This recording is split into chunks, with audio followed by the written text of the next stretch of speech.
بسم الله الرحمن الرحيم الحمد لله رب العالمين له النعمة وله الفضل وله الثناء الحسن وصلوات الله البر الرحيم والملائكة المقربين على سيدنا محمد أشرف المرسلين وحبيب رب العالمين وعلى جميع النبيين اللهم علمنا ما جهلنا وذكرنا ما نسينا وانفعنا بما علمتنا وزدنا علما وإنا نعوذ بك من حال أهل النار اللهم وفقنا لما تحبه وترضى وارزقنا الإخلاص لوجهك الكريم رب اشرح لي صدري ويسر لي أمري واحلل عقدة من لساني يفقه قولي آمين أما بعد الله تبارك وتعالى dit dans le Coran honoré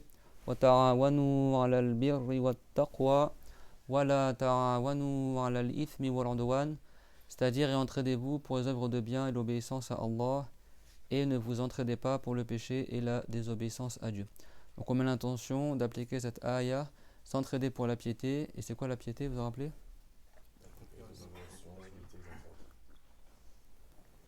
Accomplir les obligations, éviter les interdits. Et ça nécessite la science de la religion. Si quelqu'un n'apprend pas la religion, c'est impossible qu'il soit pieux. D'accord? Donc c'est pas juste, t'es là, j'ai une bonne intention, je suis gentil avec les gens et c'est suffisant. Je sais que je répète souvent la même chose, mais c'est pour que tout le monde ait conscience que l'islam c'est une science. C'est-à-dire que c'est une science complète, beaucoup plus détaillée que ce que les Européens ils appellent science. Et ça touche à tous les domaines. Que ce soit dans les transactions, le mariage, la purification, la santé, la langue arabe, c'est très très vaste. Et donc nous, en tant que musulmans, il faut qu'on ait soif d'apprendre. Allah Azza wa Jal dans le Coran honoré, il n'a pas ordonné à son prophète de demander l'augmentation en une chose. Il n'y a aucune chose dans laquelle, sauf une chose qu'on va citer, mais Allah Azza wa Jal n'a jamais ordonné au prophète Mohammed demande l'augmentation en argent, demande l'augmentation en durée de vie, demande l'augmentation par exemple en réputation. Vous savez que le prophète Mohammed alayhi salam, Dieu lui a donné le choix entre être un prophète roi ou un prophète esclave, c'est-à-dire entre être riche ou être pauvre. Et le prophète alayhi salam, il s'est tourné vers Jibril, parce que des fois Allah Ta'ala par la révélation il donne le choix au prophète. Est-ce qu'il choisit que telle chose est obligatoire ou simplement recommandée? Et le prophète, comme ça dans le hadith, il choisissait toujours le plus facile pour sa communauté. C'est bon? Des fois la révélation, Dieu leur donne une chose, c'est ça et c'est tout.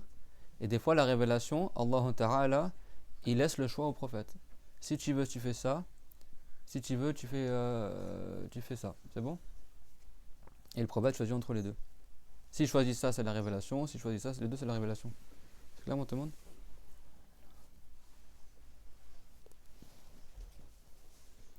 Et ça c'est important, c'est parmi les choses que beaucoup de gens ne savent pas. Par exemple, le siwak. Dieu a donné le choix au prophète Mohammed alayhi salam que soit c'est obligatoire d'utiliser avant le wudu et avant la prière, ou soit c'est recommandé. Le prophète l'a regardé, c'est quoi le plus simple pour ma communauté? C'est de le laisser recommander et pas obligatoire. Donc il a choisi ça. Dans certaines batailles, le prophète alayhi salam, il avait le choix entre soit il libère des prisonniers de guerre, soit ils étaient exécutés. Le prophète a choisi de les libérer. S'il avait choisi ça ou ça, c'est bon, c'est la révélation. Dans certaines choses, Dieu il a ordonné au prophète Mohammed salam, soit tu demandes le pardon, soit tu ne demandes pas le pardon. D'accord? Et le prophète a choisi de demander le pardon pour certaines personnes. C'est bon? Et des fois non. Donc des fois ça arrive que la révélation c'est un choix. Et parmi les révélations de choix, Allah Ta'ala il avait donné le choix au prophète entre le fait que Dieu le rende riche, et comme un roi, qu'il soit un roi dans le bas monde, comme le prophète Sulayman alayhi salam, pas autant mais tel que ce prophète Sulayman, ou qu'il reste, qu'il soit pas pauvre, mais dans le sens qu'il soit un esclave qui n'a pas la royauté. C'est bon? Parce que c'est important de savoir que le prophète alayhi salam, au début il était pauvre, et Dieu l'a dit tu étais pauvre et Dieu t'a donné la suffisance. Le prophète alayhi salam, au début, il était pauvre, il n'avait pas beaucoup d'argent parce que son père il est décédé, il est né orphelin. Après, son grand-père il est décédé. Il n'y avait pas d'homme dans sa famille qui prenait en charge. Sa mère, elle est morte quand il avait 6 ans, c'est clair. Il vivait avec son oncle Abu Talib. Le prophète alayhi salam, au début, il était pauvre. Quand il a fait du commerce pour Khadija, il a gagné beaucoup d'argent. Il a gagné 2 fois plus que ce qu'ils faisaient habituellement les commerçants à son époque. Donc là, il a gagné de l'argent. Et après, quand il est devenu prophète, ça c'était avant qu'il soit prophète, c'est quand il avait 25 ans, quand il s'est marié avec Khadija. Et quand il est devenu prophète à 40 ans, au début il n'avait pas beaucoup d'argent et après Dieu lui a donné sa suffisance. Donc on ne dit pas que le prophète il était pauvre. Après que Dieu lui a révélé la ayah, Wadduha, Wallayli idha saja. Donc on connaît la sourate Ad-Duha. Ma waddaraka rabbuka wa ma qala. D'ailleurs Dieu il jure par l'aube naissante, par Ad-Duha c'est la lumière de l'aube, c'est l'aube. Wallayli idha saja, et par la nuit. Ma waddaraka rabbuka wa ma qala. Ton Seigneur ne t'a pas abandonné et il t'agrée. Et walal akhiratu khayrun laka minal ula, et certes l'au-delà est meilleur pour toi que le bas monde. Wala sawfa yu'tika rabbuka fatarda, et certes ton Seigneur va t'accorder des choses et tu seras satisfait. Cette sourate elle est magnifique. Si tu es un peu déprimé, tu la récites, quand tu comprends l'arabe, ça te fait le rappel. C'est ça que je l'explique le sens en français. Et après il a dit Alam yajidka yatiman fa'awa. N'est-ce pas que Dieu, alors, littéralement t'avait trouvé orphelin, mais c'est pas dans le sens que Dieu a trouvé, dans le sens, n'est-ce pas que tu étais orphelin et Dieu t'a accordé un refuge. Yani t'as été élevé par des membres de ta famille alors que ton père il est décédé, son père, quand le prophète était encore dans le ventre de sa mère, selon un avis, et selon un avis peu après sa naissance. Et d'ailleurs quand il est né, il n'y avait aucune femme qui voulait l'allaiter, à part Halima Sardiya. Et elle a pris parce que personne ne voulait le prendre, le prophète alayhi salam. Parce que comme il n'a pas de père, elles se sont dit personne ne va me donner un salaire. Parce qu'à l'époque, à la Mecque, l'habitude c'est quand un enfant est né, et tu as des femmes qui se proposent pour allaiter le bébé, et en échange, le père du bébé donne de l'argent. Et donc toutes les femmes, elles ont pris un bébé pour l'allaiter, les nourrices, et le prophète Mohammed alayhi salam, malgré le fait que c'était le plus beau des bébés, il était béni, en fait, les femmes, elles n'ont pas voulu le prendre parce qu'elles ont dit, comme il est orphelin, on ne va pas avoir de salaire pour son allaitement. Et donc quand Halima Sardia est arrivée, en Al-Agré, après plus tard elle est rentrée en islam et c'est devenue une grande sainte, elle est enterrée al-Baqir à Médine. Quand elle est arrivée, elle a vu qu'il ne restait plus de bébé sauf lui. Et puis elle a dit, moi lillahi ta'ala, je vais le prendre. Elle dit, peut-être que Dieu il va nous donner la baraka grâce au fait que voilà, même s'il n'a pas de père, moi de bon cœur je vais l'allaiter, etc. Et quand elle a pris le prophète, elle était venue sur une vieille mule qui n'avançait pas. La mule elle commençait à courir, à doubler tout le monde. Enfin, la baraka était apparente dès qu'elle a eu ce bébé. Même Dieu lui a accordé la subsistance. Quand ils faisaient paître leur troupeau, Halima et son mari, le bétail il devenait super gros. Et les gens ils se posaient des questions. Ils disaient, mais comment ça se fait? Nous on fait paître notre bétail et ils n'arrivent pas à manger. Ils n'arrivent pas à trouver du pâturage. Après, faites-les paître au même endroit qu'elle fait paître Halima. Et ça marchait pas. En fait, c'est Dieu l'a accordé de la baraka juste par le fait qu'elle a récupéré le prophète alayhi salam quand il était bébé. C'est-à-dire, sa brebis, elle donnait pas de lait. Quand elle a ramené le prophète à la maison, tout de suite la brebis, elle a commencé à avoir du lait. Du coup, tu vois, il y avait plein de comme ça. C'est pas des miracles, mais c'est des présages au fait que plus tard, ce sera un prophète. C'est clair, mon témoin? Et donc, elle a bien vu que cet enfant-là, il n'est pas comme les autres. Et son mari aussi. Mais c'était pas encore musulman, mais même les mouchriquines à l'époque de la Jahiliya, ils savaient que Allah existe. C'est bon? Après, ils n'avaient pas forcément une bonne croyance. Ils mélangeaient entre les restes de l'islam, l'adoration d'idoles, tout ça, mais ils savaient que Dieu existe. C'est bon? Et donc, c'est elle qui a allaité le prophète, alayhi salatu wa salam. Halima Sardiya. Il y en a deux qui ont allaité le prophète. Tu as une première femme, Fouwaïba, qui était la servante de Abu Lahab. Elle a allaité le prophète un petit peu quand il est né. Et après, c'est Halima qui l'a allaité. Et le prophète, il a été allaité avec son oncle Hamza. Son oncle Hamza, c'est son frère de lait aussi. Ils avaient quasiment le même âge. Rahimahullah.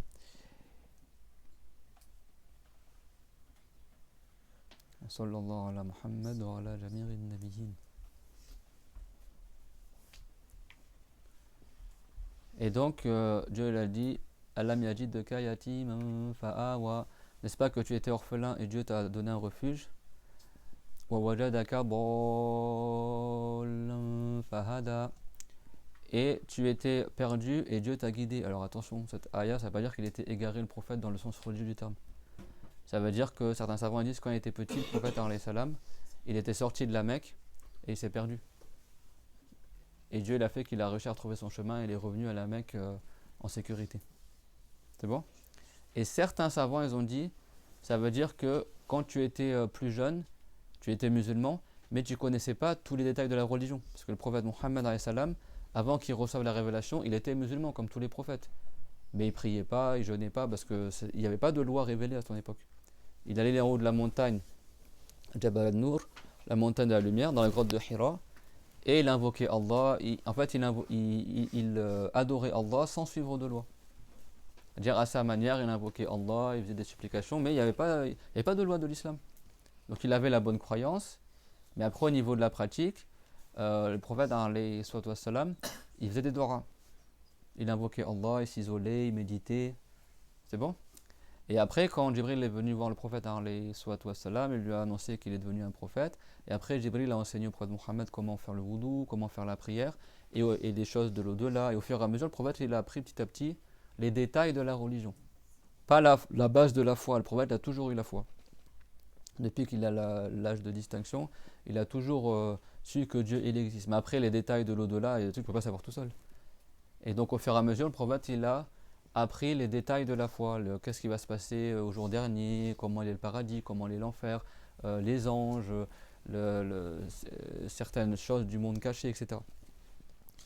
Et donc, certains savants ils ont dit ça veut dire ça. C'est-à-dire que tu étais perdu et Dieu t'a guidé, ça veut dire que tu ne connaissais pas tous les détails de la religion et Dieu te les a fait savoir. Il y a deux interprétations. وَوَجَدَكَ ضَالًا فَهَدَى ليس معناه أن الرسول عليه السلام كان على غير الإسلام ثم هداه الله لا معناه ما كان يعلم تفاصيل الإسلام والإيمان فالله تعالى علمه بالوحي هذا على قولني على أحد التفسيرين وعلى تفسير بعض العلماء قالوا إنه عندما كان صغيرا الرسول عليه الصلاة والسلام كان خرج في بعض الشعاب بمكة فأضاع الطريق ما عرف كيف يرجع إلى مكة فالله تعالى يسر له أن رجع إلى مكة فهنا ضل فهذا معناه يعني أضل الطريق يعني. En français, s'égarer, là-bas, ça veut dire perdre son chemin. Quand tu dis on s'égare, même des fois quand tu parles, souvent moi-même dans mes cours, des fois quand tu fais trop de hors-sujet, on dit oh là on s'égare, tu vois, dans le sens on va loin dans le hors-sujet. C'est bon? J'ai compris parce que peut-être avec les cours de religion, pour toi, égaré, parce que c'est vrai qu'aujourd'hui en langue française, bon, on va dire on s'est paumé, on s'est perdu, mais on s'égare, c'est moins usité qu'avant, c'est bon? Mais à la base, s'égarer, ça veut dire perdre son chemin. Donc celui qui perd le droit chemin, qui s'égare du droit chemin, on dit qu'il est égaré, mais celui qui sait plus il n'a pas de GPS, sait plus aller dans la voiture à quel chemin il doit prendre, on dit qu'il est égaré aussi. Il a égaré son chemin, c'est bon? Et donc s'égarer en arabe, on dit dolla. Donc dolla en arabe, c'est pas forcément, ça veut dire que t'es pas musulman. D'accord? Dolla, des fois, ça veut dire juste t'as perdu ton chemin. Donc et celui qui est égaré, au sens propre ou au sens figuré, le sens propre veut dire qu'il a perdu son chemin, le sens figuré c'est qu'il est sorti du droit chemin, il est parti vers l'égarement dans la religion. L'égarement dans la religion, c'est soit le grand péché, soit la mécrance. C'est pas forcément qu'il est mécrant. On dit dol, comme dans la Fatiha, voilà dolin. Sauf que dolin, c'est le pluriel de dol, c'est bon? Donc, si quelqu'un il a perdu son chemin, on dit qu'il est dol. Même s'il est musulman pieux et vertueux, mais il ne sait plus c'est quoi la route, on dit qu'il est dol. C'est bon? Dolun, c'est bon? Et celui qui est pas croyant, celui qui est égaré, celui qui est un mauvais innovateur dans la croyance, on dit aussi qu'il est dol, c'est bon? Donc si quelqu'un n'a pas bien appris la religion, il risque de croire que dans Surat ad-Duha, Dieu il a dit وَوَجَدَكَ ضَالًّا فَهَدَى tu étais égaré et Dieu t'a guidé. Mais si quelqu'un n'a pas appris la religion, comment il va comprendre? Vous avez vu le cours d'hier? Le cours de Istawa, qu'est-ce qu'on avait expliqué? Qu'il y a plein de paroles dans le Coran Si tu as appris la bonne croyance, tu vois le sens qui est visé. Si tu n'as pas appris, tu vas droit dans le mur. Si quelqu'un il croit que le prophète, quand il était petit, il n'était pas musulman et après Dieu l'a guidé, il n'est pas musulman. Hein. C'est clairement tout le monde. Donc faire attention à ça. Ici, le dal, ça veut dire soit que réellement il était perdu, il avait perdu son chemin, ou soit ça veut dire que le prophète, alayhi salam, il ne connaissait pas tous les détails de la religion et après Dieu lui a fait savoir. C'est bon?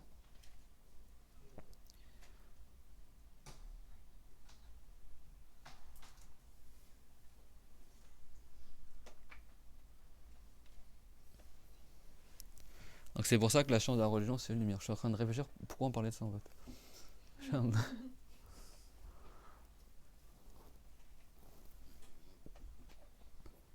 Elle est magnifique cette sourate, machin. Ah oui, parce qu'après c'est Wawajadaka ilan fa'arna. C'est bon? C'est-à-dire quoi? Et tu étais pauvre. Ra'ilan, ça veut dire tu avais besoin de. Tu étais dans le besoin. Et Dieu t'a accordé la richesse. C'est bon? Fa'arna. Les savants ils disent après la descente de cette ayah, on n'a pas le droit de dire que le prophète était pauvre. Parce qu'il y en a, ils s'imaginent. Il y en a, ils mentent sur le prophète Mohammed, le prophète alayhi salam, et ils mentent par ignorance, hein, beaucoup d'entre eux. Le prophète Mohammed alayhi salam, il a dit Inna kadhiban alayya laysa kadhibin ala ahad. Celui qui ment à mon sujet, c'est pas comme mentir sur n'importe qui. Faman kadhaba alayya mutarammida falyatabawwa maqadahu minan nar.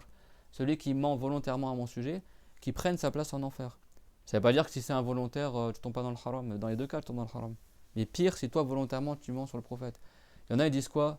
Et ça, c'est faux. Hein.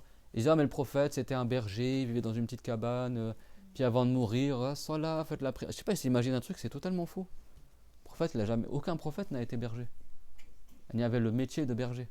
Tous les prophètes ont gardé les moutons. C'est pas parce qu'ils ont gardé les moutons que ça veut dire que c'était des bergers. Berger, c'est-à-dire que son métier, il gagne de l'argent en conduisant les moutons.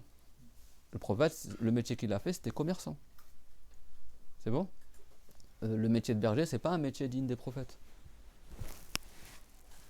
Mais Allah Ta'ala, il a fait que pour que les prophètes augmentent en patience et qu'ils acquièrent encore plus la connaissance de la gestion d'un groupe de gens, quand tu arrives à gérer un troupeau de 300 moutons, tu sais, quand tu es berger, le petit agneau qui est en retard, la brebis qui boite un peu, tu es là pour chaque animal, faut que tu en prennes soin, etc. Ça t'éduque pour gérer les groupes de gens après. C'est bon? Et le prophète, alayhi salam, il a dit Ma min nabiyyin illa wa ra'al ghanam. Il n'y a pas un prophète sans qu'il a fait paître les moutons. Et ils ont dit Hatta anta ya Rasulallah, même toi, ô messager de Allah. Et Naram, il a dit j'ai fait ça quand, dans le sens du hadith, il a dit Kuntu al-ghanam fi sirari fi bardi shiraib Mecca. Dans certaines rues de la Mecque, je conduisais les moutons. Moussa, alayhi salam, quand il s'est marié avec la plus jeune fille de Shoraib, sa dot c'était qu'il garde les moutons. Pendant 8 ans environ, et s'il voulait, il pouvait rajouter plus. Et Moussa, par bon comportement, il a rajouté plus. Et après, il a eu un enfant avec sa femme, du coup, il est resté encore plus longtemps chez Shoraib, au final, il est resté 19 ans là-bas. Et après, il a voulu rentrer en Égypte, et c'est sur le chemin du retour, en rentrant en Égypte, qu'il a vu une lumière au loin sur la montagne, et comme il faisait froid, c'était la nuit, il était avec son enfant et sa femme, et il ne connaissait pas le chemin, parce que quand il est parti à Médiane, dans le nord de l'Arabie, il est parti parce que Dieu l'a guidé jusqu'à là-bas, mais il est parti sans savoir où est-ce qu'il allait exactement. Hein. Moussa, quand il a été condamné à mort par Pharaon, pas qu'il se fasse tuer, pas par porosité, hein, mais par préservation de sa vie, quoi. Il a quitté l'Égypte sans savoir où est-ce que Dieu le mènera. Et il est arrivé jusqu'à Médiane. Médiane, c'est une ville qui est au nord de l'Arabie, en dessous des pays du Cham. Et c'est la ville du prophète Shoraib, alayhi salam. Shoraib, il était âgé, il avait 2 filles. Et là, pour le coup, on s'égare vraiment. Il avait 2 filles et elles n'avaient pas le même âge. Hein. Et donc, Moussa, il était fatigué, il s'est mis sous l'ombre d'un arbre, il s'est assoupi. Et après, il a vu des gens qui allaient vers un puits pour faire paître leur troupeau. Et le puits, il y avait un gros rocher dessus. Et donc, les hommes, ils soulevaient le rocher, ils donnaient à boire à leurs moutons, et après, ils remettaient le rocher. Et tu avais une jeune fille qui elle était avec son troupeau de moutons et elle était incapable de porter le rocher. Donc du coup, elle n'était pas capable de faire boire ses moutons. Et Moussa, il a vu cela et il a eu de la compassion pour elle. Et Moussa, vous savez, les prophètes sont extrêmement forts. Et qu'est-ce qu'il a fait Moussa et salam? Tout seul, il a soulevé le rocher, alors que c'était un rocher, il fallait plusieurs personnes pour le soulever. Il l'a soulevé Et il a fait en sorte qu'il puisse boire les moutons, et elle, ça lui a plu. Cette femme-là, elle dit c'est cet homme-là, c'est un étranger, malgré ça il m'a aidé, alors qu'aucun homme, parce qu'en plus, comme c'était une femme, normalement c'est pas les femmes qui vont battre les troupeaux. Et donc les autres hommes, tu vois, il l'aidait pas, quoi, il la laissait en plan un peu, quoi. Et après, quand elle est revenue voir son père, elle a dit, ben, les moutons, ils ont réussi à boire, j'ai rencontré un homme, machallah, il est, c'est quelqu'un que j'ai trouvé qu'il était noble, il était pieux, il m'a aidé, etc., il était respectueux. Et du coup, le père, ça lui a plu la description. Elle dit, bah, remène-le-moi, présente-le-moi, etc. Et donc la femme, elle est revenue voir là où Moussa et Sam il était. Bien sûr, à cette époque-là, Moussa n'était pas encore un prophète, hein. Et il ne le connaissait pas, Chouaib et tout ça. Et donc ils sont allés chercher le prophète Moussa alayhi salam. Elle est venue chercher le prophète Moussa alayhi salam. Elle a dit, bah, je te montre elle s'est mise devant à marcher. Elle a marché devant pour conduire Moussa jusqu'à la maison de son père. Et comme il y avait le vent qui soufflait un petit peu, bah, tu sais, quand l'air il passe dans la robe de la femme, ça moule un peu les formes du corps. Et Moussa alayhi salam, comme tous les prophètes, il est extrêmement pudique. Alors, il n'a pas vu la zone de pudeur, mais c'est juste le vent, tu sais, comme le tissu il se colle des fois un peu à la peau. Donc ça fait un peu voir les formes. Et donc Moussa, il a dit, marche plutôt derrière moi, et de dos, tu me dis où est-ce que je vais. Comme ça, je vois pas quelque chose de tes formes, etc. Et ça a encore plus plu à la femme. Elle a dit, mais cet homme-là, il est vraiment chaste, il est vraiment pieux, etc. Et donc quand elle est arrivée avec Moussa à voir son père, elle dit, mais cet homme-là, il est vraiment... il m'a dit de marcher derrière lui, comme ça. Enfin, elle a vraiment vu que c'est quelqu'un qui a des qualités hors normes. Et donc ça a plu à Shouraïb et il a voulu le marier à sa fille. Et il a dit, choisis lequel des deux avec qui tu veux te marier, etc. Et il a choisi cette femme-là qui était la plus jeune. Et donc il s'est mis d'accord avec lui que la dot, ce sera qu'il garde les moutons de Shouraïb. Shouraïb, il avait un troupeau de moutons. Parce que Moussa, il a dit, mais comment ça se fait que, avant qu'il rencontre Shouraïb, il a dit à sa fille, il dit, mais comment ça se fait qu'une jeune fille comme toi, elle fait paître les moutons? Normalement, c'est les hommes qui font ça. Bah, elle a dit, bah, mon père, il est âgé, et il a eu comme enfant que des femmes, moi et ma soeur, et il n'a pas eu de garçon, et comme il est âgé maintenant, bah, c'est nous qui faisons ce travail-là pour lui, quoi. D'accord. Les prophètes, ils avaient des biens, ça veut pas dire que c'était un berger. Tu me dis, c'est pas un berger, comment Shouraïb a des moutons? Bah, les prophètes, ils ont des biens matériels, c'est bon. C'est pas parce que tu as des moutons que ça veut dire que tu es berger. Tu peux être propriétaire de moutons et c'est quelqu'un d'autre qui les fait paître pour toi, c'est bon. Et donc, Shouraïb, il a dit à Moussa, il lui a dit, bah, la dot, c'est que du mariage, c'est que tu gardes les moutons pendant environ 8 ans. Et si tu veux, tu rajoutes jusqu'à 11 ans. Si tu veux. Il a dit, tu rajoutes quelques années en plus, mais 8 ans. Et Moussa, il a accepté. Et du coup, c'est comme ça qu'il a gardé les moutons. Donc, c'est pas son métier du tout, hein. C'est juste que c'était la dot en fait. Vous savez, la dot, ça peut être quelque chose de matériel qui a une valeur marchande, ou ça peut être quelque chose d'utile. Là, c'est la dot. Et donc Moussa, par bon comportement, il a fait battre les moutons pendant 8 ans et il a rajouté des années en plus. Et là, Shoraïb, il a dit à Moussa, avant qu'il aille faire battre les moutons, il a dit, il te faudra un bâton pour que tu mènes le troupeau. Et il y avait une petite chambre comme ça, une petite maison, où il faisait noir dedans, avec plein de bâtons dedans. Et il lui a dit, bah, tends ta main dans le noir, et là où ta main elle tombe, et le bâton que ta main touche, tu le prendras pour faire paître les moutons. Et en fait, Shouraïb, c'était un prophète, mais il ne l'a pas dit à Moussa. Et Moussa, c'était pas encore un prophète. Mais pour eux, c'était un homme vertueux, voilà. Et donc, en fait, Shouraïb, il n'avait pas dit à Moussa, mais en fait, Shouraïb, il avait gardé le bâton de Adam, qui était transmis de génération en génération, de prophète en prophète. Et en fait, dans cette pièce-là, dans le noir, tu avais le bâton un des bâtons que Adam il avait fait descendre du paradis, alayhi salam, et ce bâton-là était enroulé dans un tissu. Et en fait, Moussa il tend sa main comme ça, sans savoir, et sa main elle tombe sur le bâton des prophètes. Donc là, Shoaib, quand il a vu ça, il a dit bon, on refait une deuxième fois, parce que bon, lui il ne savait pas que Moussa allait devenir un prophète. Il a dit on refait une deuxième fois, et à chaque fois, 3 fois, la main de Moussa elle retombait à chaque fois sur le bâton de Adam, alayhi salam. Et là, Shoraïb, il a vu que cette personne-là, il n'est pas comme les autres. Si Dieu il fait à chaque fois que sa main elle tombe sur le bâton, et donc c'est un bâton qui avait une tête fourchue comme ça avec 2 pointes. Et il a dit, bah prends ce bâton avec toi alors pour faire paître les moutons. Et donc Moussa il est parti et Shoaib lui a dit par contre attention, quand tu vas faire paître les moutons, tu verras, il y a deux champs. Il y a un champ où il n'y a quasiment pas beaucoup d'herbes et il y a un champ où il y a beaucoup d'herbes. Mais là où il y a beaucoup d'herbes, il y a un gros serpent qui va t'attaquer ou il y a quelque chose, euh, euh, il y a un prédateur qui fait qu'il va attaquer les moutons, donc tu ne pourras pas faire paître les moutons là-bas. C'est bon? Donc fais les paître, même s'il y a moins d'herbes, tu les fais paître là où il n'y a pas beaucoup d'herbes. Et donc Moussa, il est parti avec le troupeau, et en fait, malgré lui, les moutons ils sont partis là où il y a beaucoup d'herbes. Donc du coup, il s'est retrouvé dans le champ où il y a beaucoup d'herbes.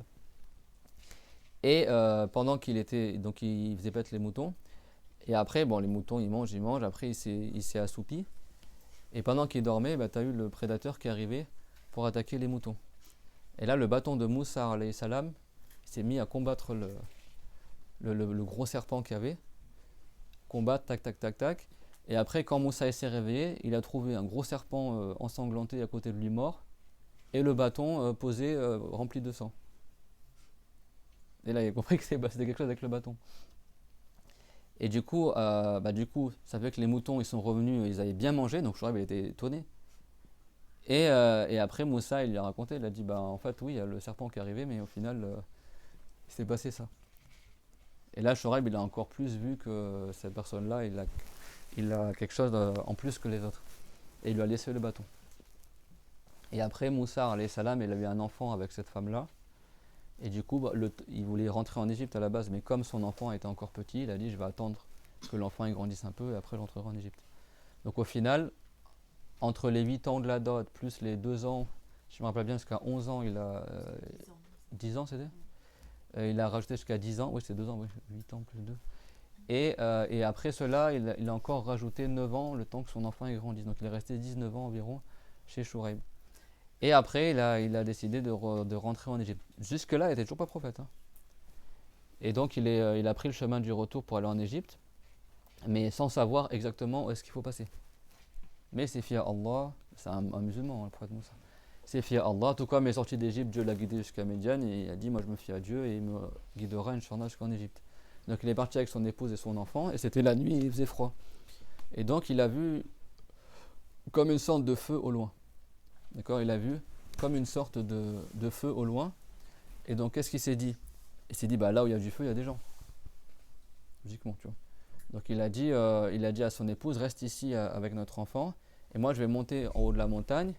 Peut-être je vais vous ramener un peu de chaleur parce que déjà de 1 il faisait froid donc ils avaient besoin de feu pour se réchauffer et de 2 s'il y a du feu c'est fort possible qu'il y a des gens qui pourront indiquer à Moussa c'est quoi le chemin pour aller en Égypte. C'est pour ces deux raisons qu'il est monté en haut.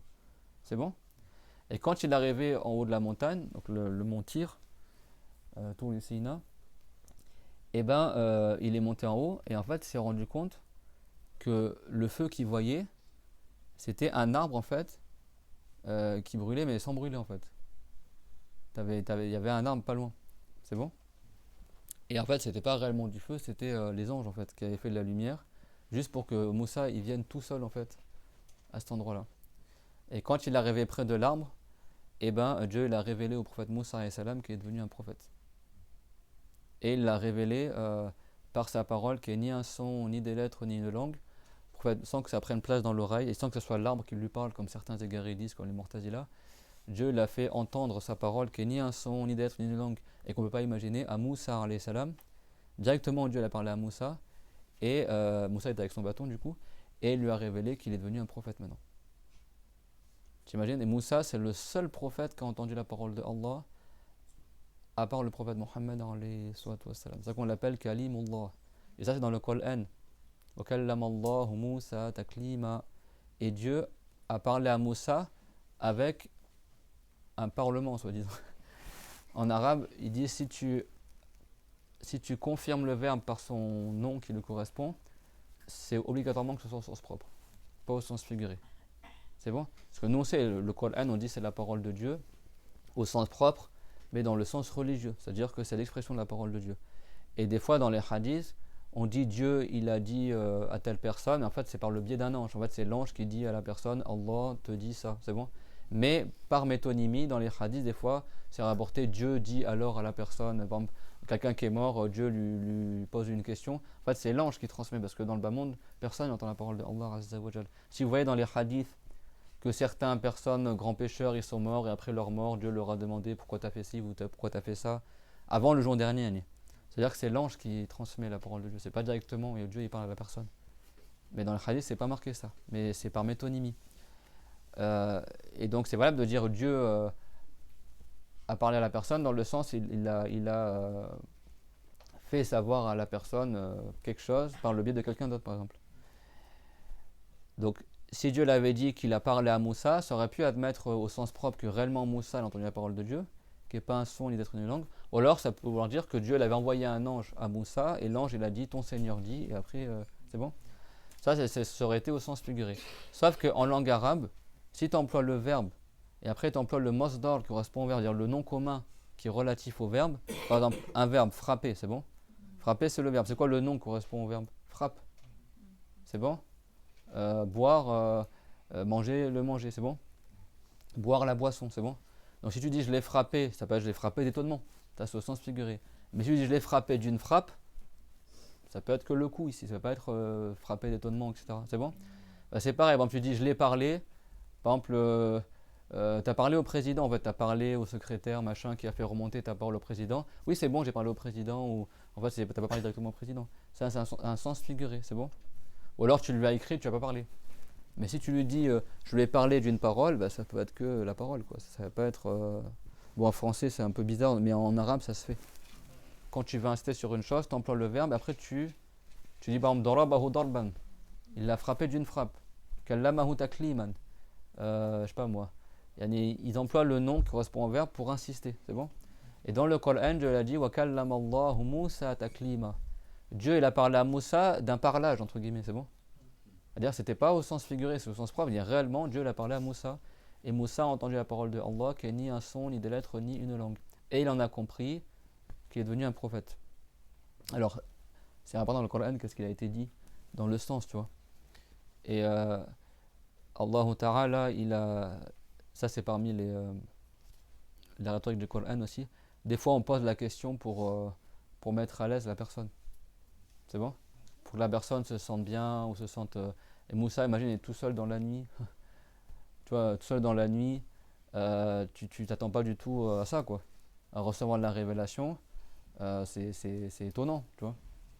Et donc Allah Ta'ala, il a révélé à Moussa, il lui a parlé, bien sûr le sens de sa parole, et il lui a dit c'est quoi qu'il y a dans ta main droite, ô Moussa.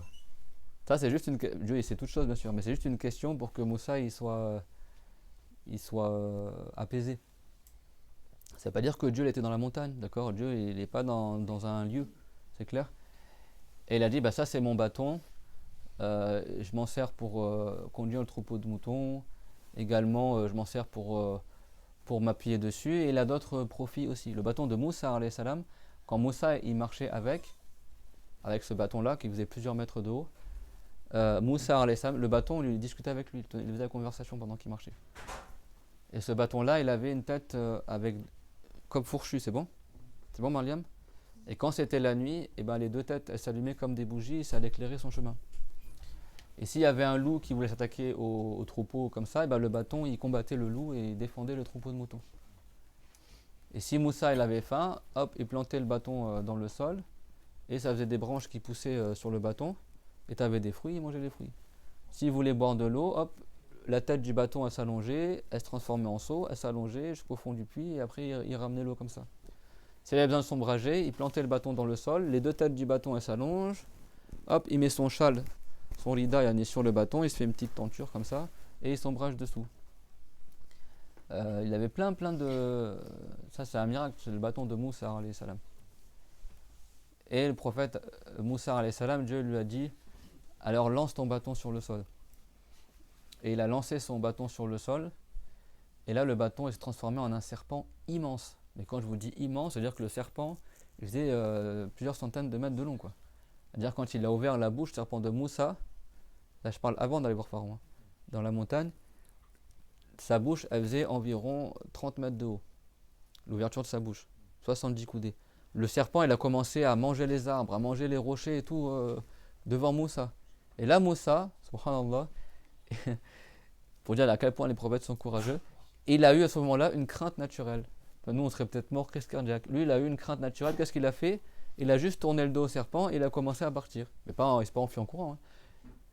Et là, Allah Ta'ala, il a révélé à Moussa qu'il n'ait pas peur et qu'il revienne vers le serpent.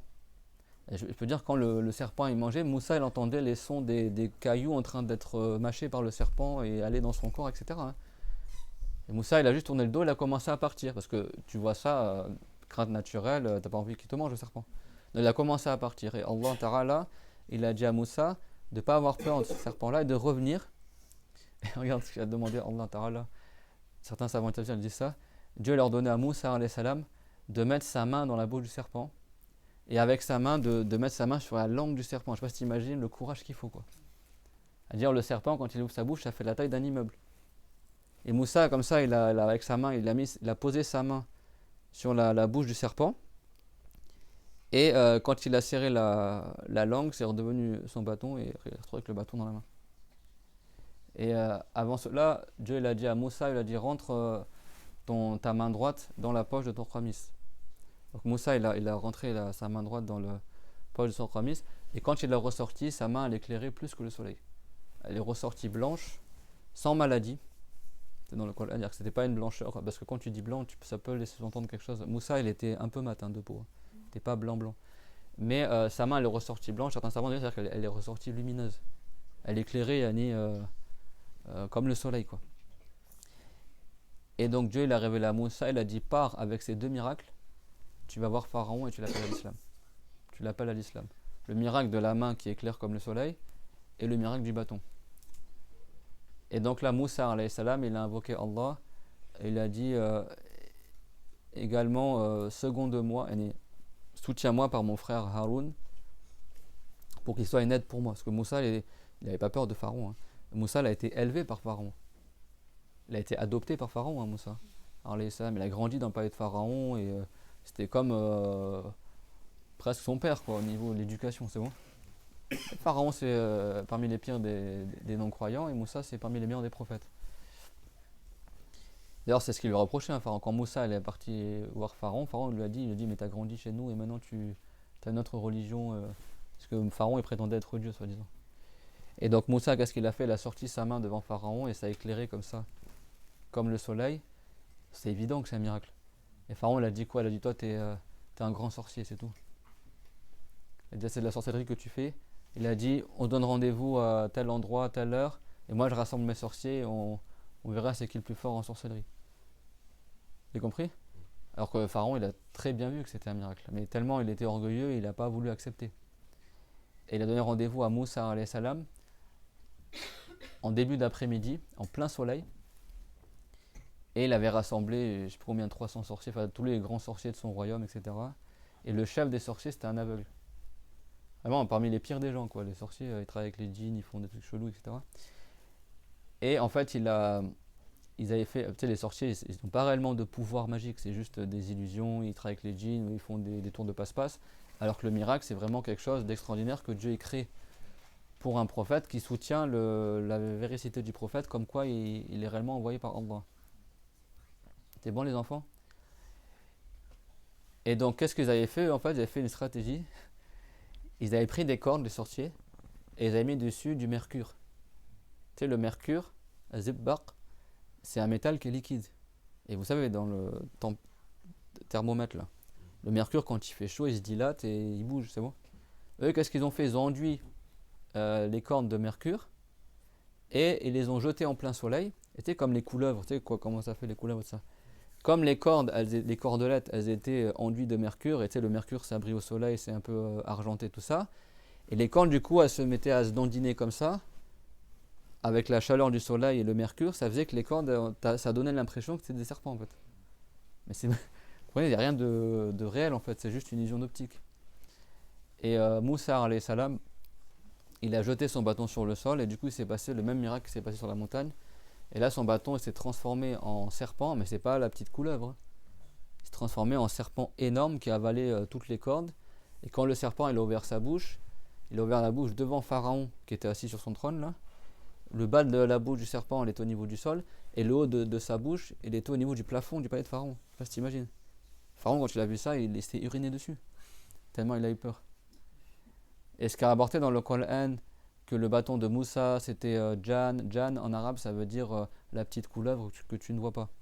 Parce que si tu regardes dans le Coran, vous savez, parmi les habitudes des Arabes, on fait un peu de rhétorique à chaque fois, mais dans les cours, et c'est important que vous le sachiez, le Coran, il y a beaucoup de rhétorique. Et parmi la rhétorique des Arabes, c'est de citer plusieurs fois la même chose, mais de manière différente. Comme ça, la personne, elle éprouve du délice. C'est bon? Et l'histoire de Moussa, elle est citée à plusieurs endroits du Coran, et à chaque fois de manière différente. Comme ça, à chaque fois, tu apprends un détail que tu n'as pas entendu là.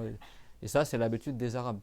À dire qu'ils répètent plusieurs fois la même chose, mais d'une manière différente. Comme ça, celui qui écoute se languit d'attendre, d'apprendre encore autre chose, puis encore autre chose, encore autre chose. Et donc, les savants, ils ont posé la question, certains, pourquoi dans le Coran, tantôt Dieu, il dit que le bâton de Moussa, alayhi salam, il s'est transformé en Jan, des fois c'est Thorban. Et en fait, ces noms-là de serpents, ils ne désignent pas le même serpent. Jan, c'est le serpent que quand tellement il est petit, on ne le voit pas quand il est dans les fourrés. Thorban, c'est un serpent qui est plus grand. Hayya, c'est un serpent qui est plus grand que Jan, mais pas aussi grand que Thorban. C'est bon ou pas? Et c'est différentes tailles de serpents. Et certains savants, c'est comment ils ont. Quelqu'un pourrait dire, mais ça se contredit. Alors, tantôt il était petit, tantôt il était grand, tantôt c'est quoi en fait le sujet? En fait, les savants, ils ont dit non. Ils ont dit, parce que le bâton de Moussa, à la base, il faisait juste quelques mètres de haut, quelques coudées de haut.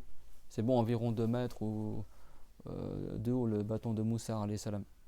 Ou un peu plus. Bah, le bâton, il ne s'est pas transformé d'un coup en serpent immense. C'est-à-dire que le bâton, il s'est d'abord transformé en un serpent qui fait la taille du bâton, qui est petit. Après, le serpent, après il a grossi jusqu'à atteindre la taille d'un serpent géant. Et c'est pour ça que dans le Coran, quand l'histoire elle est racontée, tantôt Dieu dit que le serpent il s'est transformé en un petit serpent, tantôt un serpent moyen, tantôt un serpent qui est grand. Dans chaque endroit différent du Coran, en fait, c'est pour dire que le serpent, en fait, il avait plusieurs étapes quand s'est transformé. C'est fait au fur et à mesure, après qu'il est devenu un serpent énorme. Et il avait une crinière, comme une crinière de cheval. C'était un serpent, tu sais, c'est un peu comme une sorte de cobra avec une crête comme ça, un peu comme une crête de cheval sur le. Enfin, le serpent, il était vraiment effrayant, quoi. Vraiment effrayant. Et Pharaon, il a eu la certitude que Moussa c'était un prophète. Hein. Il n'a eu aucun doute que c'était du miracle. Hein.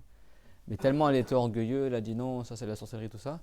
Et du coup, les sorciers, quand ils ont vu ça, bah eux, ils ont vu directement que c'était pas de la sorcellerie. Parce que là, tu es là avec ton mercure et tes cordes et machin à faire des tours d'illusionniste. C'est bon, on a compris le truc astuce, c'est bon. Mais le chef des sorciers était aveugle. Parce que les sorciers, quand ils ont vu ça, ils sont prosternés direct. Ils ont su que Moussa c'était un prophète. Et Pharaon, il était un peu en panique. Parce qu'il a vu que ces sorciers, qui étaient des centaines, qui étaient venus, ils l'ont laissé tomber. Et avant qu'il rentre en islam, tu as le chef les sorciers. Le chef des sorciers, et il n'a pas su ce qui s'est passé réellement. Donc il a demandé qu'est-ce qui s'est passé et tout. Ils ont dit le Moussa il a jeté son bâton, s'est transformé en grand serpent. Et là le chef des sorciers il a dit ça c'est pas de la sorcellerie. Parce que la différence entre et ça apprenez-le, hein, la différence entre le miracle et la magie, c'est que la sorcellerie ou la magie, tu peux faire l'équivalent ou plus fort. C'est bon? Tu as un sorcier, il te fait un sortilège, le mec il arrive à un sortilège plus fort, etc. Et puis la magie, c'est pas réellement des pouvoirs magiques, c'est juste avec l'aide des djinns, avec des illusions, des trucs comme ça, mais c'est pas des trucs comme ils montrent dans les dessins animés, etc. Et c'est haram, hein, c'est un grand péché la sorcellerie. Quand je dis tu peux faire plus fort, ça veut pas dire que tu vas le faire. C'est un grand péché la sorcellerie. C'est les shayatines, les diables qui ont fait la sorcellerie à la base. Alors que le miracle, en arabe on l'appelle mu'jiza parce qu'il te rend incapable de faire la même chose. Rajaza en arabe c'est quand tu es incapable. Mu'jiza, yu'jizuka. Ça veut dire que ça te rend incapable de le faire. C'est clair, moi, tout le monde? Et donc là, le sorcier, qu'est-ce qu'il a vu? Il a dit ça, aucun sorcier n'est capable de faire ça. Tu ne peux pas transformer un bâton qui fait quelques coudées de long en un serpent qui fait la taille d'un immeuble. C'est impossible. Donc ils ont su que ça ne vient que de la part de Allah Azza wa Jal. Et ils sont tous entrés en islam. Ils se sont tous convertis à l'islam. Alors que c'était à la base des sorciers. Allah Alam, qu'est-ce qu'il devait faire avec les djinns pour... parce que Pharaon, il a réuni les plus grands sorciers de son royaume. Ils se sont tous convertis. Et Pharaon, il a dit, qui vous a autorisé à adorer autre que moi sans que je vous le dise? Eux, ils ont tous dit on a cru au Seigneur de Moussa. Ils sont rentrés en islam. Et Pharaon les a tous fait tuer. Il a dit si vous êtes rentrés en islam, vous faire couper vos mains, vos pieds, etc. Et malgré ça, ils sont rentrés en islam. Ils sont tous prosternés. Tellement, et directement, ils ont eu la certitude que ça, c'est forcément un miracle. Ils sont tous rentrés en islam, ils sont prosternés. Et ils sont morts. T'imagines, ils ont été compagnons de Moussa, ils sont morts juste après. Ils sont passés du pire des États parmi les meilleurs des États. Dieu guide qui veut se prendre. Et Moussa, Pharaon, il n'est pas rentré en islam. Vous savez que Pharaon, tellement il était stupide, il avait la même croyance que les wahhabites ou les salafistes. Donc il a dit à tu sais, Pharaon, il avait un ministre qui s'appelait Haman. Il a dit construire une tour en terre cuite, une tour immense. C'était ce qu'il voulait faire Pharaon. Il voulait construire une tour hyper haute. Ça se faisait dans l'Antiquité. Une grande tour en terre. Il a dit comme ça, moi je monte en haut et il va tirer une flèche dans le ciel pour tuer le dieu de Moussa. Pharaon, c'est ça qu'il voulait faire. Il voulait à monter en haut de la tour avec un arc, tirer une flèche dans le ciel pour soi-disant tuer Dieu. Il n'a pas compris que Dieu il est créateur du ciel et qu'il n'est pas dans le ciel.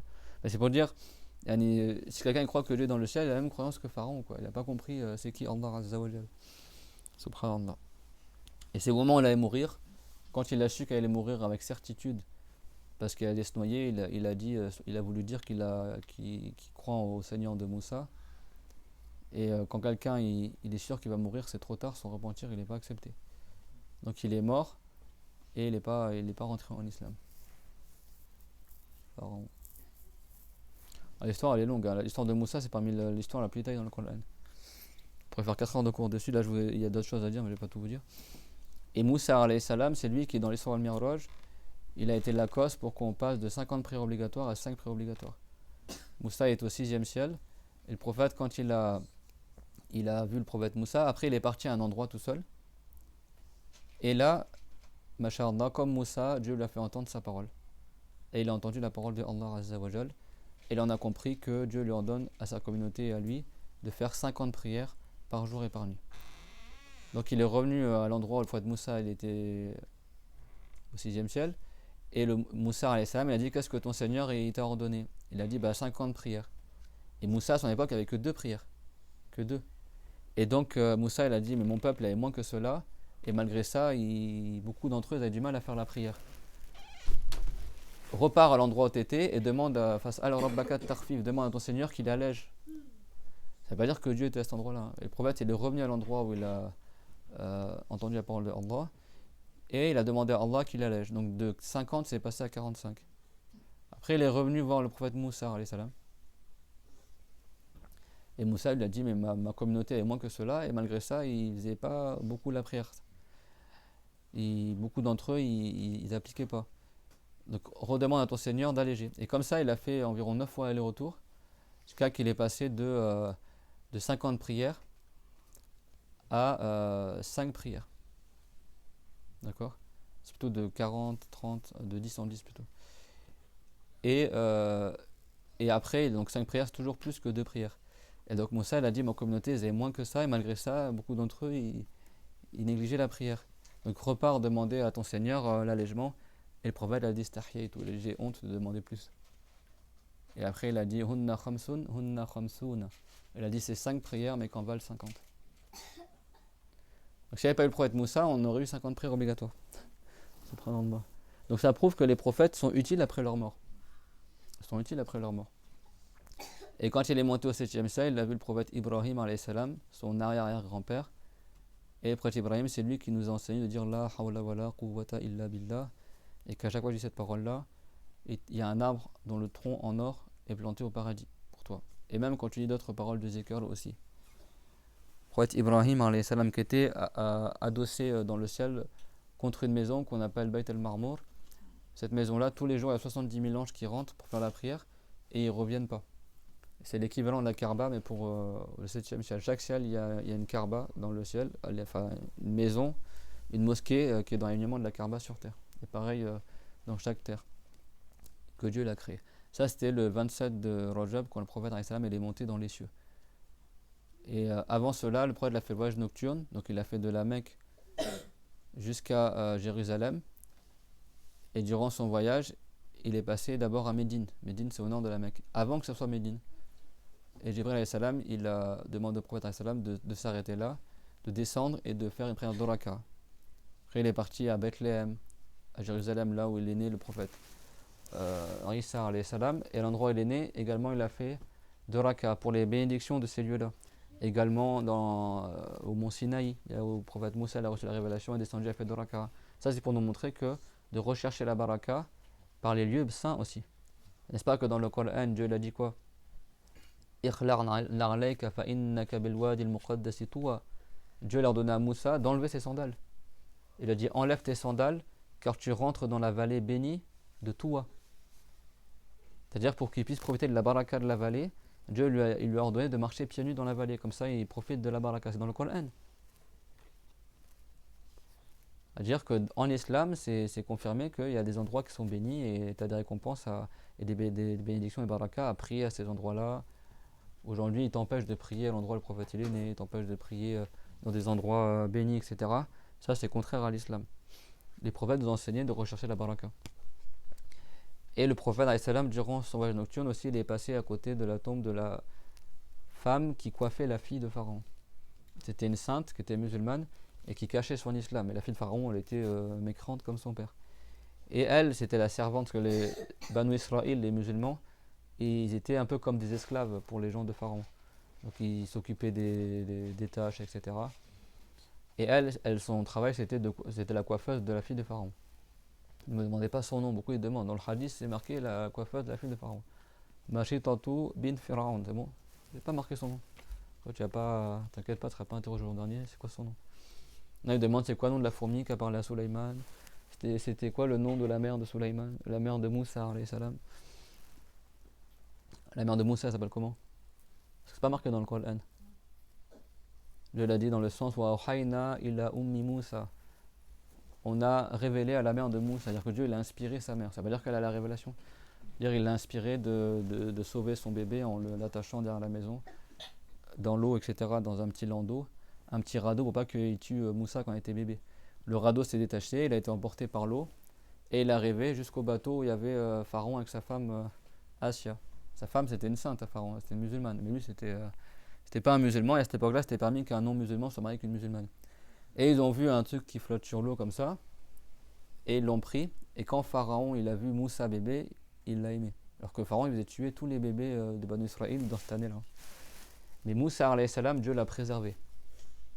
Dieu l'a dit les tous nora la raini. Pour revenir en conduire là, c'est comme si Dieu il a dit que tu restes sous mon œil, sous ma protection. C'est bon? Et en fait, malgré le fait que c'était un bébé il est vulnérable, il n'y avait personne pour le protéger. Hein. Comment Dieu l'a préservé Moussa? En fait, Moussa, quand il était bébé, il avait comme, tu sais, des fois les bébés ils ont un regard qui brille un peu. Tu sais, ils ont un regard. C'est-à-dire, quand tu vois le bébé, tu l'aimes en fait.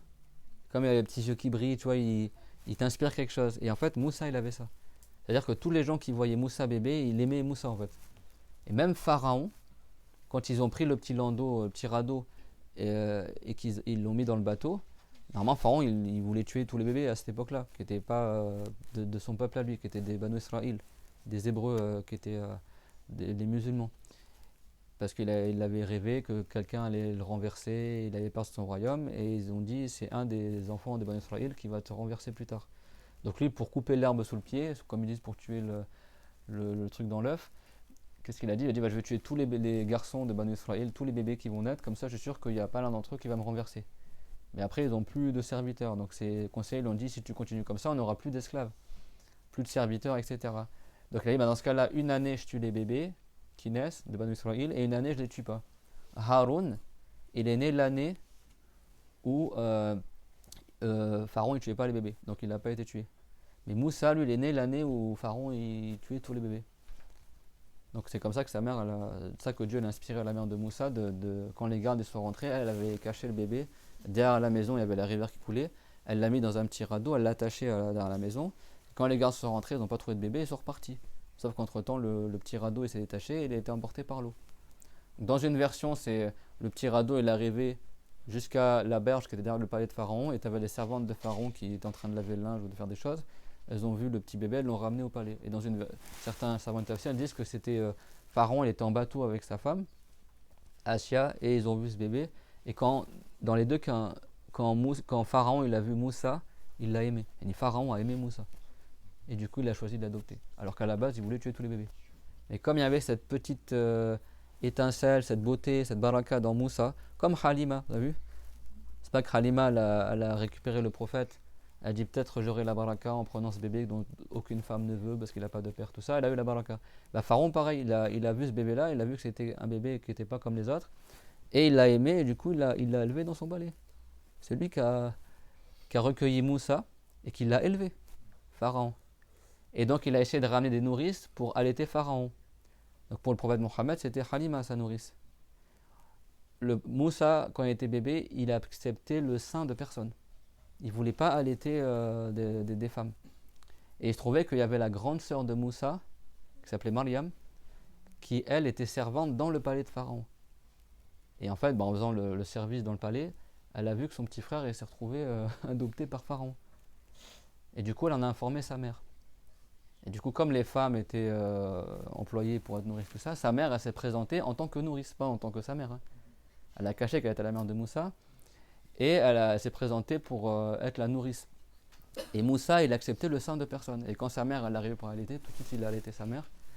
Et du coup, Pharaon, il a choisi, sans le savoir, la mère de Moussa comme nourrice pour son bébé. Et ça fait que la mère de Moussa, sans que Pharaon le sache, elle a pu élever son propre enfant dans le palais même de celui qui avait voulu tuer au départ son fils. Regardez comment Allah Ta'ala il protège les prophètes. Si Dieu l'a prédestiné que tu ne seras pas nuit, tu ne seras pas nuit. C'est-à-dire que Pharaon à la base il avait ordonné qu'on tue tous les bébés. Donc Moussa l'a tué. Dieu il a fait que Moussa se trouve entre les mains de Pharaon. Et par le fait que Moussa il avait cette chose-là spéciale, Pharaon, Dieu l'a créé dans son cœur l'amour pour Moussa, donc il n'a pas voulu tuer Moussa. Et au final, c'est carrément la mère de Moussa qui s'est retrouvée être la nourrice de Moussa sans que Pharaon le sache. Et du coup, sa mère, elle a pu élever son propre enfant sans être séparée de lui. Et un jour, Moussa, il était encore bébé, et Pharaon le prenait dans ses bras. Tu sais, Pharaon, il avait une barbe.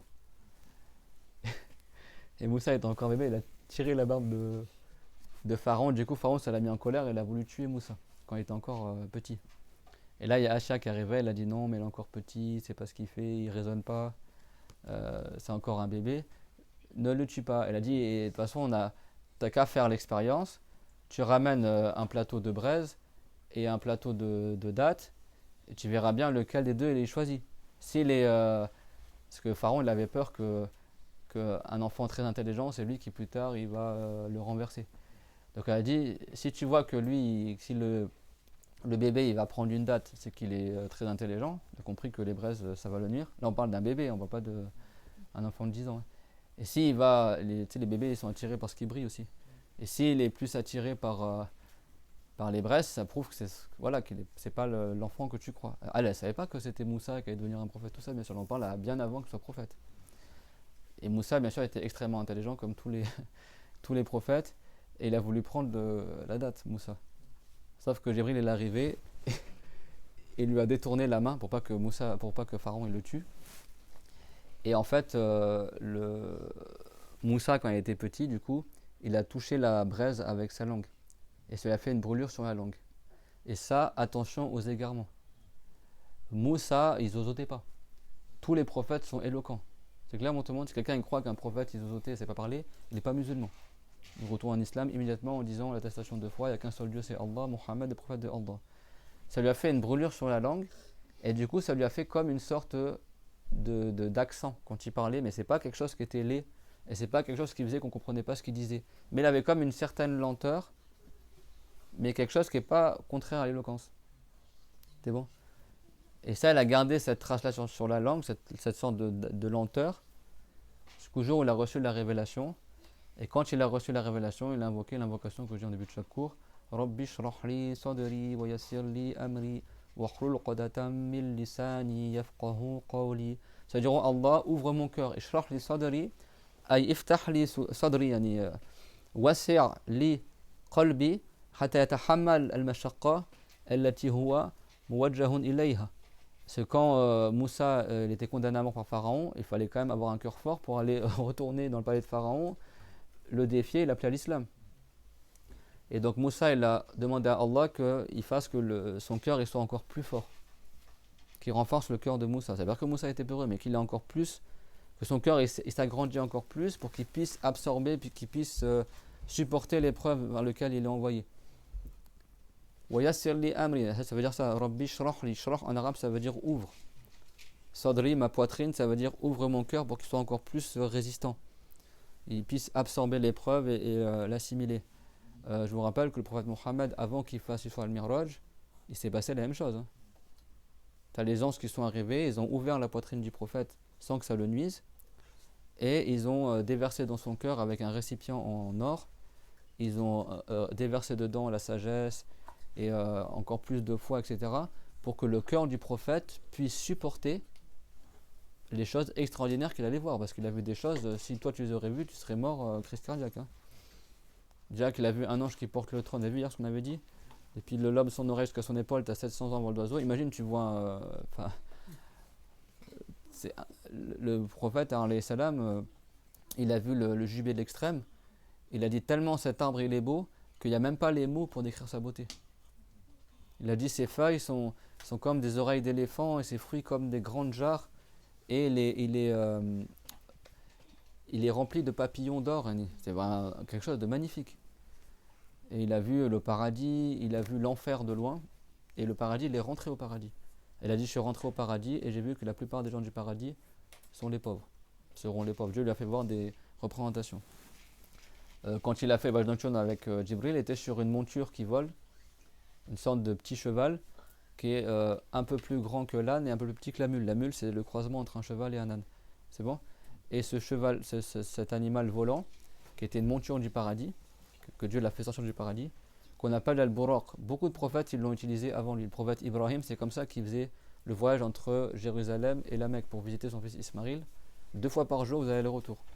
Le matin et l'après-midi, le prophète Ibrahim, pour aller voir sa femme Hajar et son fils Ibrahim sur le Buraq. C'est bon, comme ça rapporté dans le livre Akhbar al-Mekka. C'est un animal du paradis. Et plusieurs prophètes l'ont chevauché avant le prophète Mohammed. Et c'est un animal, en fait, il met son sabot à l'extrémité de sa vue. C'est-à-dire qu'il fait un pas, il se retrouve à l'endroit où il a vu. Quoi. Il avance très très vite. Et c'est pour ça qu'en arabe, on l'appelle al-buraq min al-barq. Min baraq yabruqu. Barq en arabe, ça veut dire l'éclair. Le buraq, c'est comme je disais le cheval éclair. Quoi. Barq en arabe, baraka, ça veut dire avancer très très vite. Comme l'éclair. L'éclair, c'est pas Ra'd? Non, Ra'd, c'est le tonnerre. Le Et le Ra'd, à la base, c'est le nom de l'ange qui fait le tonnerre. الرعد ملك يسوق السحاب السحاب بيده مخالق من نار. الرعد c'est un ange, le prophète l'a dit, qui conduit les nuages. Il déplace les nuages. Et dans sa main, il y a une trique de feu, comme une sorte de torchon, tu vois, que tu enroules comme ça. Et le tonnerre, il tape fort comme ça sur les nuages. Et tellement le coup il est fort que l'éclair il tombe du nuage. Et ça fait le gros bruit. En fait, le bruit il est en décalage parce que la lumière va plus vite que le son. Mais à la base, le bruit que tu entends, c'est le bruit du coup quand l'ange il tape sur le nuage. Après l'éclair, tellement le coup il est puissant, ça fait une décharge électrique et ça envoie l'éclair sur terre. Et du coup, le tonnerre, on l'appelle Rward en arabe. Mais Rward à la base, c'est le nom de l'ange qui tape sur le nuage. C'est pour ça que quand tu entends le tonnerre, tu dis quoi? Subhanallah. Lahul mala.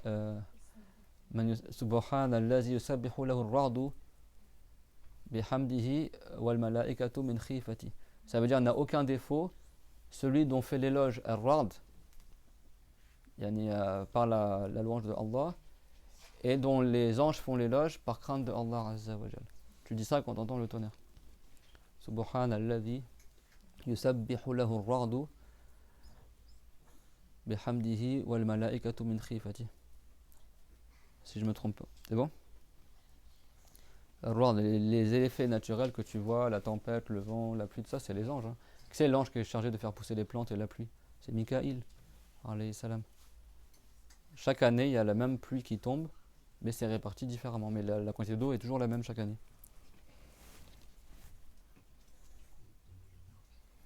Hein? Et le nom de la mère de Moussa, Vous l'avez pas lâché. Hein. Et donc Dieu il a dit Awhayna ila ummi Moussa, on a révélé à la mère de Moussa. La mère de Moussa s'appelle Yohanid. Voilà. Que les grands savants connaissent leur nom. Bah, nous, on n'a pas pris des grands savants, mais on a pris de gens qui ont pris avec les grands savants. Une fois, il y a notre cher, rahimahullah, et quelqu'un il voulait l'inviter à son cours. Et il y a des gens, ils sont têtus, ils veulent pas apprendre et machin. Elle a dit, si ton cher, il me dit c'est quoi le nom de la mère de Moussa, je viendrai à son cours. Genre c'est comme pour dire en gros, je vais pas venir et ton cher il sait même pas c'est quoi son nom, il va pas trouver. Et donc du coup ils sont allés voir notre cher, qui est décédé maintenant, rahimahullah, qui a plus de 100 ans. Et ils lui ont dit, Maulana, on voulait ramener un nouveau, quelqu'un en cours, mais il a dit qu'il viendra que si vous lui dites c'est quoi le nom de la mère de Moussa. Lui il a dit ça en fait parce qu'il n'a pas envie de venir au cours et il a sorti une colle en fait pour pas que... Ça il a un argument pas venir. Et le cher, mais vraiment tranquillement, hein, il a dit, bah ça s'appelle Yohanid, mais bon même quand même, il vient quand même au cours même si on ne dit pas le nom de la mère de Moussa.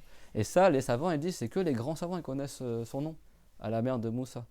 Parce que c'est pas marqué dans le Coran, c'est des choses, c'est pas tout le monde qui le sait. Le nom de la petite fourmi qui a parlé à Sulaiman, c'est des choses, on connaît pas tout, mais bon, il y a des choses, c'est vraiment les érudits dans le Coran, dans le tafsir, tout ça, qui connaissent certaines choses. Et le cher normal, il a répondu direct, il a dit, mais même si je savais pas son nom, et quand même il vient au cours, il profite du cours, c'est pas une excuse pour pas aller au cours.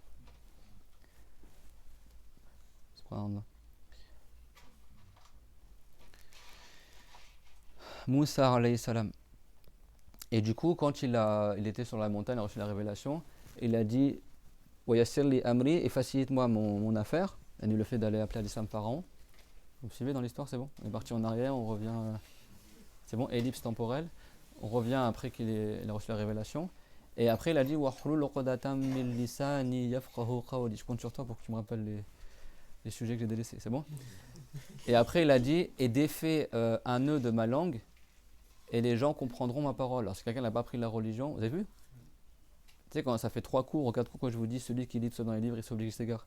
Cette ayah-là, si tu n'as pas appris la religion, tu vas comprendre quoi? Qu'il avait un nœud dans sa langue, il ne pouvait pas parler. Il ne pouvait pas parler et du coup, il zozotait ou je sais pas quoi. Et fait que, parce que littéralement, défait un nœud de ma langue et les gens comprendront ma parole. Ça ne veut pas dire qu'ils ne comprenaient pas sa parole avant. Bah, Ouah Moussa, avec tout ce qu'il a fait avant, n'est-ce pas qu'il a parlé à la fille de Shouraïb et s'est marié avec la fille de Shouraïb et toute l'histoire qu'on a passée tout à l'heure au début du cours. Et soi-disant, il ne sait pas parler. Et Shouraïb, il a marié sa fille à quelqu'un qui zozotait, qui ne savait pas parler. Et il a dit, bon, Meskin, on va quand même lui marier ma fille. Non. C'est-à-dire qu'il parlait normalement, Moussa, mais il avait un léger accent, une sorte de lenteur dans la parole. Et pour qu'il soit encore plus éloquent qu'il ne l'était, il a invoqué Allah pour qu'il fasse disparaître cette trace-là de sa langue et Dieu l'a exaucé. Donc il est devenu encore plus éloquent. Et Dieu l'a après accordé la mission de prophète à Haroun. Et Haroun, c'est aussi un prophète messager. Il a reçu certains jugements différents de la loi de Moussa. Les deux, c'est un prophète messager. Et après, Dieu il a dit partez tous les deux pour appeler Pharaon à l'islam. Certes, il a fait preuve d'orgueil et de dépassement des limites. Et c'est un égaré. Et dites-lui de belles paroles. T'imagines le rang des prophètes avec tout ce qu'il a fait Pharaon. Et en plus on a zappé l'histoire bien sûr quand Moussa a traversé la mer Rouge, ça c'est un autre cours Inch'Allah, mais il y a plein de choses qu'on n'a pas citées encore, mais bon, Pharaon est déterminé à tuer Moussa et malgré ça, ça passera après, mais malgré ça Dieu il a dit, le fait que Pharaon voulait tuer Moussa, Dieu il a dit pars voir Pharaon et lui des belles paroles. Et les savants ils disent quoi? Ils disent ça c'est un enseignement pour avoir le bon comportement. Parce que Pharaon qui voulait tuer Moussa, malgré ça, Dieu l'a ordonné à Moussa de dire des belles paroles à Pharaon. Est-ce que j'ai trouvé quelqu'un de pire que Pharaon? Si un musulman est à nuit, ou une sœur est à nuit, ou un frère est à nuit, ok, il est à nuit, il est injuste, laisse tomber son état, etc. Mais est-ce que son état il est pire que l'état de Pharaon? Non. Et malgré ça, Dieu l'a dit à Moussa, adresse des belles paroles, des paroles douces à Pharaon. C'est-à-dire, nous, ton frère qui est à nuit, c'est pas Pharaon. Donc si Pharaon, Dieu l'a dit, adresse-lui des paroles douces, que dire de ton frère musulman qui t'a nuit, même si c'est un méchant, même s'il est laisse tomber, etc. Vous avez compris? Ça c'est pour enseigner le bon comportement. Et Moussa il a fait cela avec son frère. Et malgré ça, Pharaon il a pas voulu rentrer en islam. Il est mort égaré. Alors qu'il savait très bien que Moussa c'était un prophète. C'est clair tout le monde? Donc la parole de Allah c'est pas un son, ni des lettres, ni une langue. Il n'y a que 2 prophètes qui ont entendu la parole de Allah, c'est Moussa et Mohammed. Mohammed a entendu la parole de Dieu lors de l'histoire al-Miraj. Et il a reçu l'obligation des 5 prières. Et après, le lendemain, quand il est redescendu sur terre, Jibril est venu et il a enseigné la prière, le Dhuhr, le Asr, juste après l'histoire al-Miraj. Et le prophète, il a fait tout ce voyage-là. Et il a fait le voyage nocturne d'abord de la Mecque jusqu'à Jérusalem. Comme Dieu l'a dit dans la première ayat de l'Isra, Subhanalladhi asra bi'abdihi minal masjidil haram, laylan minal masjidil haram, al-haram ila al-masjidil aqsa. J'ouvre parce que j'arrive pas à respirer en fait. C'est bon. Donc Subhanalladhi asra bi'abdihi laylan. N'a aucun défaut celui qui a fait voyager de nuit son esclave. Minal masjidil haram ila al-masjidil aqsa. Depuis la mosquée de la Mecque, al-haram, toute la Mecque on l'appelle la masjid al-haram, jusqu'à la mosquée d'Al-Aqsa. Al-Aqsa en arabe ça veut dire la mosquée de l'extrême, de l'extrémité. Parce que Jérusalem par rapport à la Mecque c'est très très loin. Et Alladhi barakna hawlah, Alladhi barakna hawlahu. Que Dieu l'a béni les alentours de la mosquée de Jérusalem. Elle est où Jérusalem? On appelle Al-Qudus, Bayt al-Maqdis en arabe. C'est en Palestine. C'est dans le Cham, d'accord? C'est le cœur du Cham. Et on a vu dans les cours derniers que le prophète avait invoqué la baraka pour les pays du Cham. C'est des pays qui sont bénis aussi. Et donc, pays du Cham, c'est la Palestine en premier, après tous les alentours, après la Jordanie, le Liban, la Syrie, jusqu'à les frontières de la Turquie, de l'Irak et la frontière d'Égypte. Toute cette terre-là qu'on appelle Barr al-Cham. C'est bon? Jusqu'à la frontière, pas la Turquie et le dedans, d'accord? Mais jusqu'à les alentours de la Turquie, de l'Irak, etc. et de l'Égypte. Cette terre-là qui est bénie, qu'on appelle les pays du Cham. Et là, Allah Ta'ala, il a réuni tous les prophètes dans la mosquée de Al-Qudus. Et dans certaines versions du hadith, certains prophètes, mais pas tous. C'est bon? Et c'est pas confirmé, et c'est pas rapporté que le prophète il a fait avancer Adam pour qu'il fasse imam. Non, Dieu il a voulu que ce soit le prophète Mohammed qui fasse imam. C'est bon? Mais en chemin, il s'est passé plusieurs choses étonnantes. Parmi elles, c'est que Jibril à chaque fois il a demandé de descendre pour faire des prières sunna dans les endroits bénis, comme la montagne où le prophète Moussa a reçu la révélation. Et également aussi, il est passé à côté d'une tombe qui sentait très très bon. Et donc, qui était la tombe de qui? De la fille qui coiffait la fille de Pharaon. Et elle, son histoire aussi, c'est quoi? C'est qu'elle, elle était croyante, mais elle cachait son islam. Comme Asia aussi, comme Moussa aussi, et comme la mère de Moussa, enfin bref, parce que si Pharaon le savait, il les tuait. Et elle coiffait la fille de Pharaon et le peigne est tombé par terre. Et quand elle a pris le peigne, elle a dit Bismillah.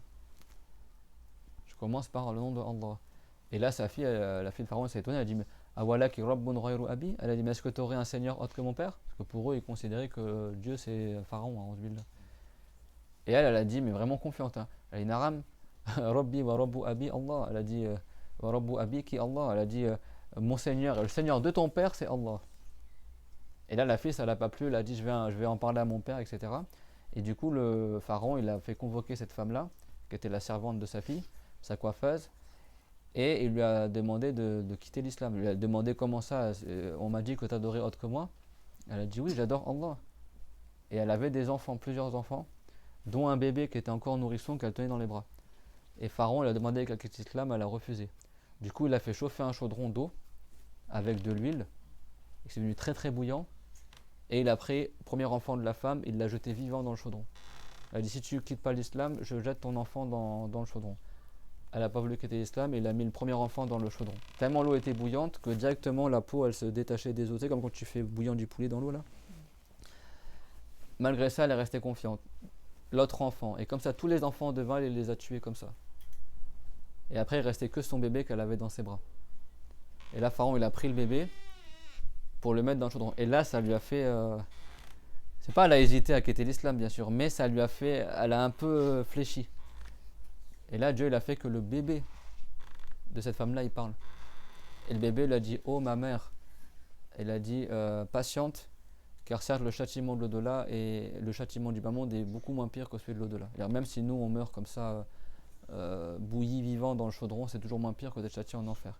Alors patiente. Et là ça l'a renforcé encore plus son cœur et elle a pas fléchi et donc il a tué le bébé aussi, Pharaon. Et après, Pharaon lui a dit, est-ce que tu as une requête avant que je te tue? Est-ce que tu veux demander une chose, tes dernières volontés avant que tu meurs? Elle a dit, oui, je demande juste une chose, c'est qu'une fois que tu m'as tué, tu rassembles tous nos os et tu nous enterres tous dans la même tombe. Et il a dit, Laki Dalik, tu auras cela. Et il l'a tué après, donc ils sont tous morts martyrs. Et il l'a fait enterrer dans la même tombe, tous dans la même tombe. Et le prophète, alayhi salatu wassalam, quand il a fait le voyage nocturne, comme ça en volant avec Jibril, il est passé à côté de la tombe de la coiffeuse de la fille de Pharaon et il a senti une belle odeur qui sortait de la tombe. Et il a demandé à Jibril, c'est la tombe de qui? Et Jibril lui a enseigné que c'était la tombe de cette femme-là vertueuse qui était à l'époque de Pharaon. Également, il a vu des choses extraordinaires. Dieu lui a fait voir des exemples, c'est-à-dire comme des images en fait de l'état de certaines personnes qui font des péchés. Donc il a vu, parmi les exemples qu'il a vu, il a vu des gens dont leur tête était écrabouillée, puis après la tête est redevenue normale, après elle était encore écrabouillée à nouveau. Et Jibril alayhi salam, il a dit ça, c'est des gens dont leur tête s'alourdit pour prier. C'est-à-dire ils sont paresseux de ne pas prier, et donc ça c'est leur état. C'est-à-dire qu'ils méritent le dur châtiment. Et si quelqu'un il prie pas, il est maudit par Allah Azza wa Jalla, c'est un grand péché. Et selon certains savants, il n'est même pas musulman. Pour Omar al-Khattab, celui qui prie pas, il n'est pas musulman. Le prophète alayhi salatu wassalam, il a dit Man taraka as-salata faqad kafara jiharan. Celui qui prie pas, il a fait de la mécrance de manière évidente. Ça veut dire qu'il a fait un péché tellement grave qui ressemble aux non-musulmans. La plupart des savants, ils ont dit que celui qui délaisse la prière par paresse, il reste musulman, mais il est grand pécheur. Mais tellement il est grand pécheur, il ressemble à un non-musulman. Et certains savants, comme Omar ibn al-Khattab, comme l'imam Ahmad ibn Hanbal, eux, ils ont pris les textes au sens apparent, et ils ont dit celui qui délaisse la prière sans excuse par paresse, il n'est pas musulman, il quitte l'islam même. Mais ça, c'est pas l'avis de la plupart des savants. Et même Ahmad ibn Hanbal, il est revenu après sur cet avis-là, et après il a rejoint la plupart des savants, parce qu'il lui est parvenu certains hadiths dont le sens montre que celui qui délaisse la prière, il n'a pas quitté l'islam. Le prophète alayhi salatu wassalam, il a dit Khamsu salawatin katabahunna Allahu ala al-ibad man ata bihinna bitamamihinna falahu ardun inda Allahi an yudkhilahu al-jannah. Il y a 5 prières que Dieu il a rendues obligatoires sur les gens. Celui qui les fait de la manière complète, alors il a la promesse de Allah de rentrer au paradis. Wa man lam ya'ti bihinna bitamamihinna falaysa lahu ardun inda Allahi in sha'a radhabahu wa in sha'a ghafara anhu. C'est-à-dire, et si quelqu'un il fait pas les 5 prières de manière complète, alors il n'aura pas la promesse de Allah de le faire rentrer au paradis sans châtiment. Si Dieu le veut, il le châtiera, et si Dieu le veut, il lui pardonnera. Et Dieu ne pardonne pas à quelqu'un qui meurt sur autre que la foi. Allah Ta'ala dit Inna Allah la yaghfiru an yushraka bihi wa yaghfiru ma duna dhalika liman yasha. Certes, Allah ne pardonne pas qu'on adore autre que lui, mais il pardonne ce qui est moins que cela à qui il veut. Si quelqu'un il meurt chargé d'un péché moins que la mécrance et il meurt sans se repentir, c'est possible que Dieu lui pardonne. Mais ce qui est moins que la mécrance. Mais si c'est de la mécrance, si la personne elle meurt non croyante, Dieu lui pardonne pas. Dieu l'a dit puis ils sont morts tout en étant non croyants, alors Dieu ne leur pardonnera pas. Donc si le prophète il a dit que celui qui prie pas, si Dieu le veut, le châtie, si Dieu le veut, lui pardonne, ça veut dire qu'il est toujours musulman. Mais il est musulman grand pécheur. Donc les savants ils ont dit, les hadiths qui disent dans le sens que ce qui distingue un musulman de la mécrance, c'est le fait qu'il fasse la prière, ou les hadiths qui disent celui qui prie pas, il est mécréant, etc. Les savants ont dit que ça c'est une métaphore, ça veut dire que tellement c'est grave, il ressemble à un mécréant. Tout comme le prophète il a nommé l'insincérité à shirkul asghar, le petit shirk. Le shirk mineur, c'est quand tu recherches dans tes actes d'adoration l'agrément des gens, l'éloge des gens. C'est pas de la mécrance, mais c'est un grand péché tellement grave qu'il ressemble à la mécrance. C'est clair, tout le monde ça? Et ça c'est parmi les textes aussi, si tu n'as pas pris la religion, tu risques de mal comprendre. Des fois le prophète, tous les grands péchés, c'est valable de dire que c'est de la mécrance dans le sens que ça ressemble à de la mécrance. Le prophète, il a dit, il a nommé mécréance par exemple, le fait de faire la fornication, le fait de boire de l'alcool, le fait de voler. Comme c'est rapporté dans le Bukhari. La yasliqu saliq wa huwa yasliq hina yasliq wa huwa mu'min. La yasliqu saliq hina yasliq wa huwa mu'min. Ça veut dire le voleur ne vole pas en étant croyant. C'est-à-dire quand il vole, il est plus croyant. C'est-à-dire il fait un péché tellement grave qu'il ressemble au mécréant. Wala yazni hina yazni, wala yazni zani hina yazni wa huwa mu'min. Et celui qui fait la fornication, tandis qu'il fait la fornication, il est plus croyant. C'est-à-dire il fait un péché tellement grave qu'il ressemble au mécréant. Wala yashrabu al-khamar hina yashrabuha wa huwa mu'min. Et la personne ne boit pas de l'alcool en étant croyante. C'est-à-dire que quand il boit de l'alcool, il est plus croyant. Ça veut dire qu'il ressemble au mécréant. C'est pas qu'il a dit Sibabul muslimi fusuq, Sibabul muslimi fusuq wa qitaluhu kufar. Insulter un musulman, c'est un grand péché, et le combattre, c'est de la mécréance. Tout ça, ces hadiths-là, ça veut dire que c'est des grands péchés qui ressemblent à la mécréance. Parce que dans d'autres textes, Dieu nous a fait savoir que se combattre entre musulmans, c'est pas de la mécréance. Et si deux groupes de croyants s'entretuent ou se combattent, Dieu a nommé les deux groupes. Il y en a un de deux qui est injuste, quoi. Il est nommé croyant, donc c'est pas de la mécréance de combattre des musulmans. Sinon, il aurait dit il y a un groupe de musulmans et l'autre, c'est pas des musulmans parce qu'ils combattent le groupe des musulmans. Il y a ces deux groupes de musulmans qui se combattent. C'est clair, tout le monde? Donc ça, c'est la science. Les ayats, elles ont une explication à la lumière de d'autres textes aussi. C'est pas tu prends un hadith tout seul, indépendamment des autres hadiths et des ayats, et tu comprends de ta tête. Il a vu également des personnes avec comme des ongles de cuivre, comme ça, se griffer le visage. D'accord, s'entailler le visage, tout ça. Il a dit là, c'est l'exemple de ceux qui font la médisance. La médisance et la calomnie, c'est parmi les causes les plus fréquentes du châtiment de la tombe. Il a vu des gens dont on leur coupait la langue et les lèvres avec des ciseaux de feu. Et il a dit ça, c'est l'état de khutaba as-sou, les orateurs, les mauvais orateurs, les gens qui parlent de religion mais disent n'importe quoi, comme il y en a beaucoup aujourd'hui sur internet et dans les mosquées, qui égarent les gens au nom de l'islam, etc. Dieu a symbolisé ces gens-là comme quoi leurs lèvres et leur langue sera coupées par les miqrad min an-nar, avec des ciseaux de feu. Il a vu des gens qui étaient nus, qui paissaient comme des moutons, et qui étaient en train de paître comme des moutons, juste avec des petits morceaux de tissu sur la zone de pudeur, comme des animaux, comme ça, ils étaient. Il a dit ça, c'est les gens qui ne donnent pas la zakat sur leur bétail. Et il a vu également un taureau qui sortait d'un endroit étroit et qui n'arrivait plus à rentrer de là où il est sorti. Et le Jibril alayhi salam, il a dit ça, c'est l'exemple de ceux qui disent des mauvaises paroles, qui nuisent aux gens, et après ils veulent les retourner dessus, mais ils n'arrivent pas. Une fois qu'elle est sortie, ta parole elle est sortie, elle est notée. Il a vu également des gens qui étaient en train de manger de la viande pourrie, comme ça, ils s'agglutinaient, ils se débattaient ils se disputaient de la viande moisie pourrie, et ils délaissaient de la bonne viande qui était bien coupée, etc. Il a dit ça, c'est l'exemple des gens qui mangent ce qui est haram et délaissent ce qui est halal. Et Jibril a dit ça, c'est l'état des zunat, des fornicateurs. Dire au lieu de consommer un mariage qui est valable, ils font la fornication. Et il a vu des gens qui buvaient du pu qui sortait des fornicateurs, des gens qui mangeaient de la viande pourrie. Et il a dit ça, c'est l'exemple de ceux qui boivent de l'alcool, etc. Enfin, c'est vraiment, il a vu des choses effrayantes qui symbolisaient certains grands péchés. Et aussi des choses magnifiques. Ça, c'est durant le voyage nocturne.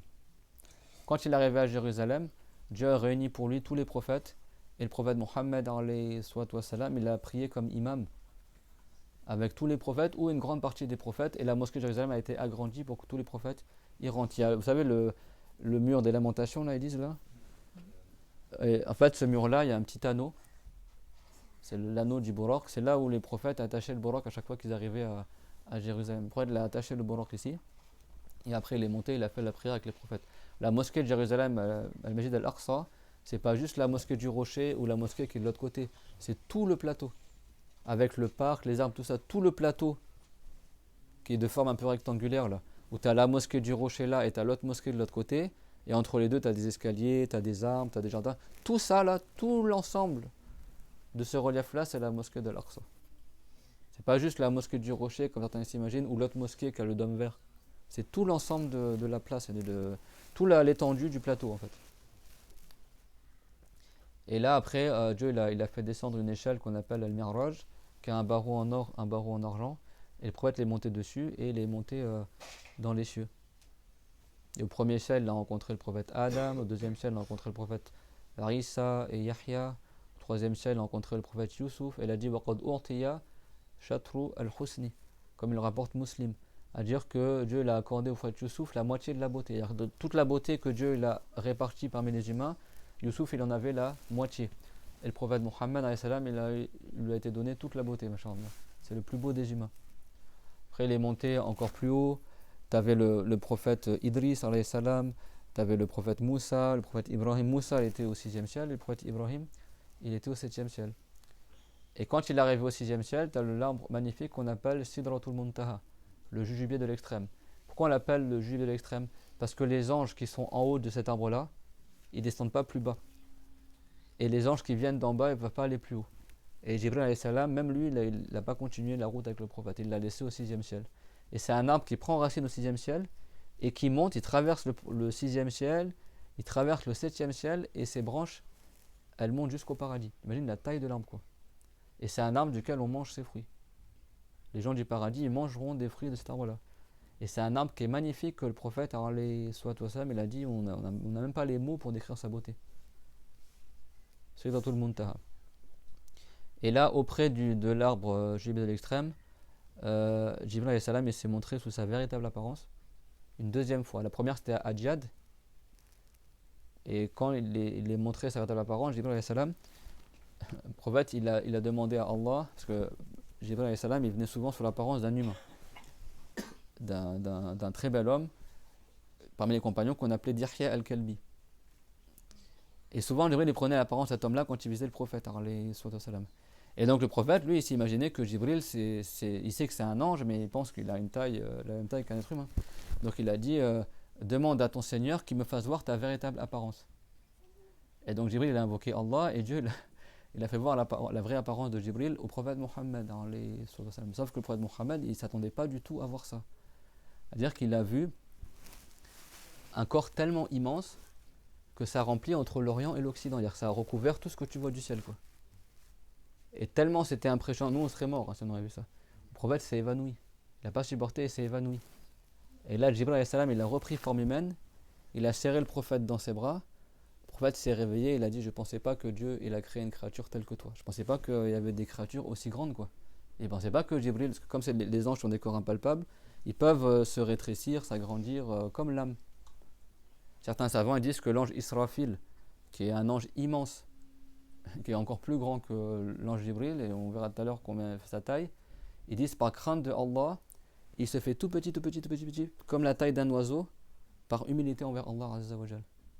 Jibril alayhi salam, il a dit, je n'ai ouvert que 2 de mes ailes, et par mes 2 ailes, j'ai couvert tout ce qui est entre l'Orient et l'Occident. Et il a dit, et j'ai 600 ailes. 600 ailes. Juste 2 de ces ailes, ça recouvre tout ce que tu vois là, entre l'Est et l'Ouest.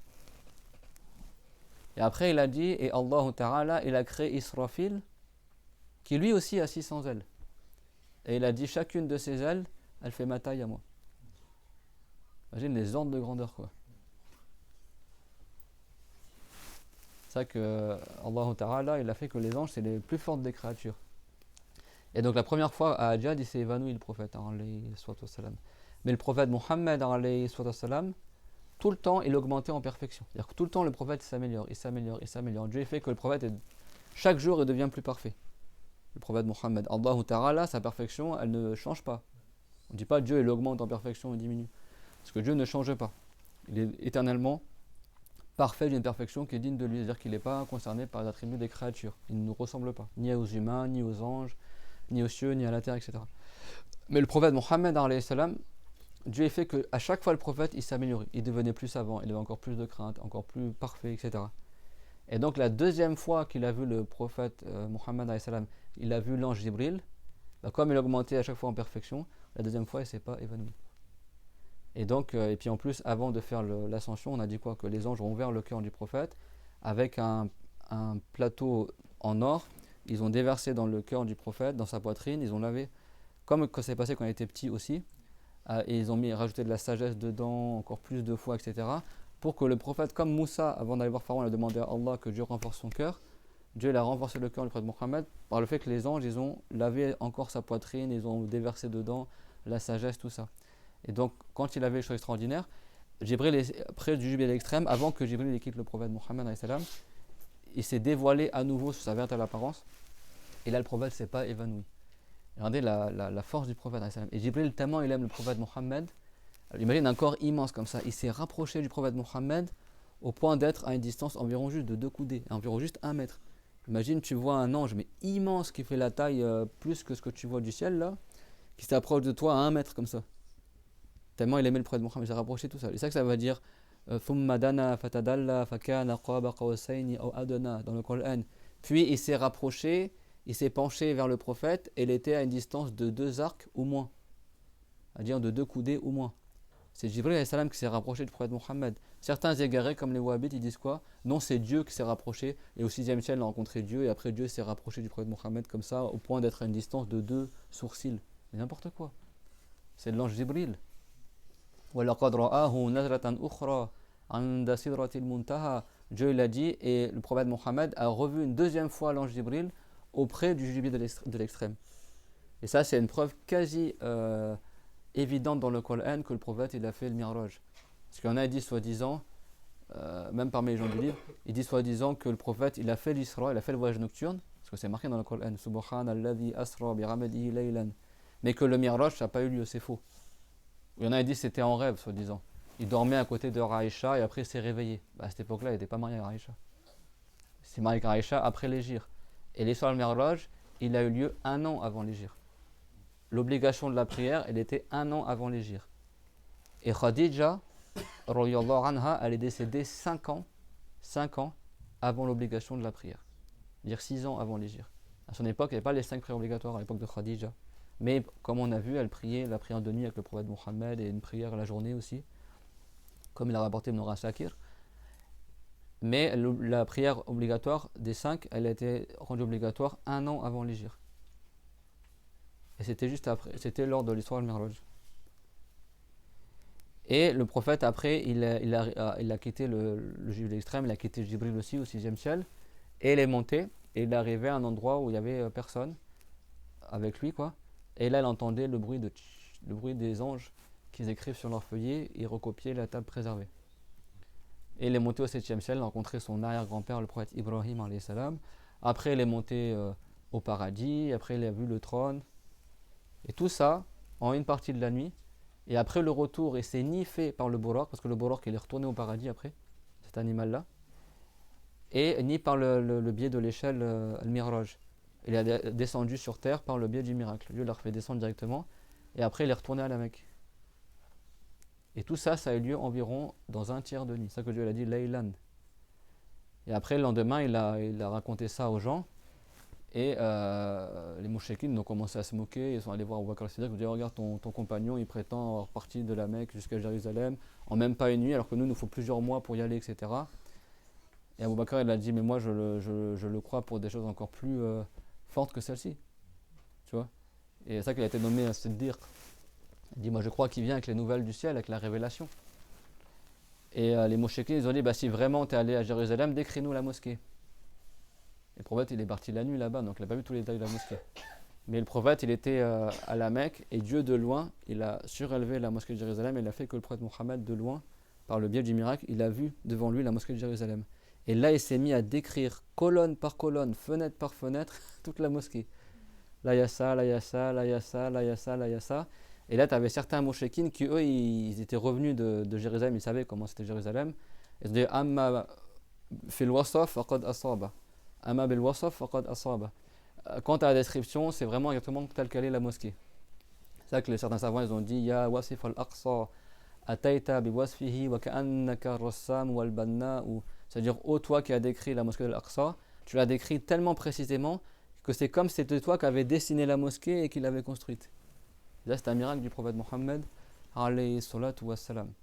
Et ce miracle, il a commencé la nuit où il dormait dans la maison de la sœur de l'imam Ali, qui était Hani, entre son oncle Hamza et quelqu'un d'autre, je crois que c'est Ali. Non, Al-Rabbas, je ne sais plus. C'est qui les deux personnes? J'ai oublié maintenant. Et Jibril, qu'est-ce qu'il a fait? Il a soulevé le toit de la maison sans faire tomber de pierre. Dans une version, il a réveillé le prophète. Dans une version, il a porté le prophète jusqu'à la Kaaba. Et il a ramené le Buraq, cette monture-là du paradis.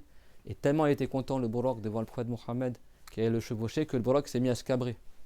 C'est pas il a eu peur du prophète. Il était tellement intimidé que le Buraq s'est cabré Et là, Jibril a pris le Buraq par son oreille, il a dit Uthbut, fa'innahu lam yarkabka akrama min Muhammad. Akrama min Muhammad. Il a dit reste tranquille, car personne de mieux que Muhammad ne te chevauchera. Parce que le Buraq, il avait été chevauché par Ibrahim, par Ismaïl, par d'autres prophètes. Et tellement il était content, le Buraq, qu'il s'est mis à gigoter, à se cabrer, etc. Tellement il était heureux et intimidé qu'il allait être surmonté par la meilleure des créatures que le prophète Mohammed, alayhi salatu wa salam. Donc cette nuit-là, ce sera la nuit du 27 de Rajab, qui correspond à cette nuit merveilleuse où le prophète a fait le voyage nocturne. Qu'on demande à Allah Ta'ala qu'il augmente nos connaissances, qu'il fasse qu'on comprenne bien la religion, qu'on comprenne bien le Coran, et qu'il nous accorde son agrément devant le prophète en rêve, sallallahu alayhi wa sallam, de pouvoir le visiter, de pouvoir être réunis avec lui au paradis et dans l'au-delà. Amin. Wa akhiru da'wana anil hamdulillahi rabbil alamin wa sallallahu wa sallama ala sayyidina Muhammad ashrafil mursalin wa ala jami'in nabiyyin. Allah ya Allah ya Allah ya Allah ya dhal jalali wal ikram ya dhal jalali wal ikram ya dhal jalali wal ikram يا أرحم الراحمين يا أرحم الراحمين يا أرحم الراحمين ربنا آتنا في الدنيا حسنة وفي الآخرة حسنة وقنا عذاب النار ربنا لا تزغ قلوبنا بعد إذ هديتنا وهب لنا من لدنك رحمة إنك أنت الوهاب اللهم اجز عنا محمدا خير الجزاء وسائر النبيين واغفر لنا وللذين سبقونا بالإيمان وارحم شيخنا ومشايخ المسلمين العاملين رحمة واسعة واجزهم عنا خيرا سبحان الله وبحمده لا قوة إلا بالله ما شاء الله كان وما لم يشأ لم يكن أعلم أن الله على كل شيء قدير وأن الله قد أحاط بكل شيء علما بسم الله الذي لا يضر مع اسمه شيء في الأرض ولا في السماء وهو السميع العليم بسم الله الذي لا يضر مع اسمه شيء في الأرض ولا في السماء وهو السميع العليم بسم الله الذي لا يضر مع اسمه شيء في الأرض ولا في السماء وهو السميع العليم والحمد لله وصلى الله على محمد وعلى جميع النبيين وآله وسلم لا إله إلا الله اللهم صل على محمد وعلى آله وصحبه وسلم رب اغفر لي وللمؤمنين والمؤمنات بارك الله فيكم وأحسن الله إليكم que Dieu vous préserve et qui vous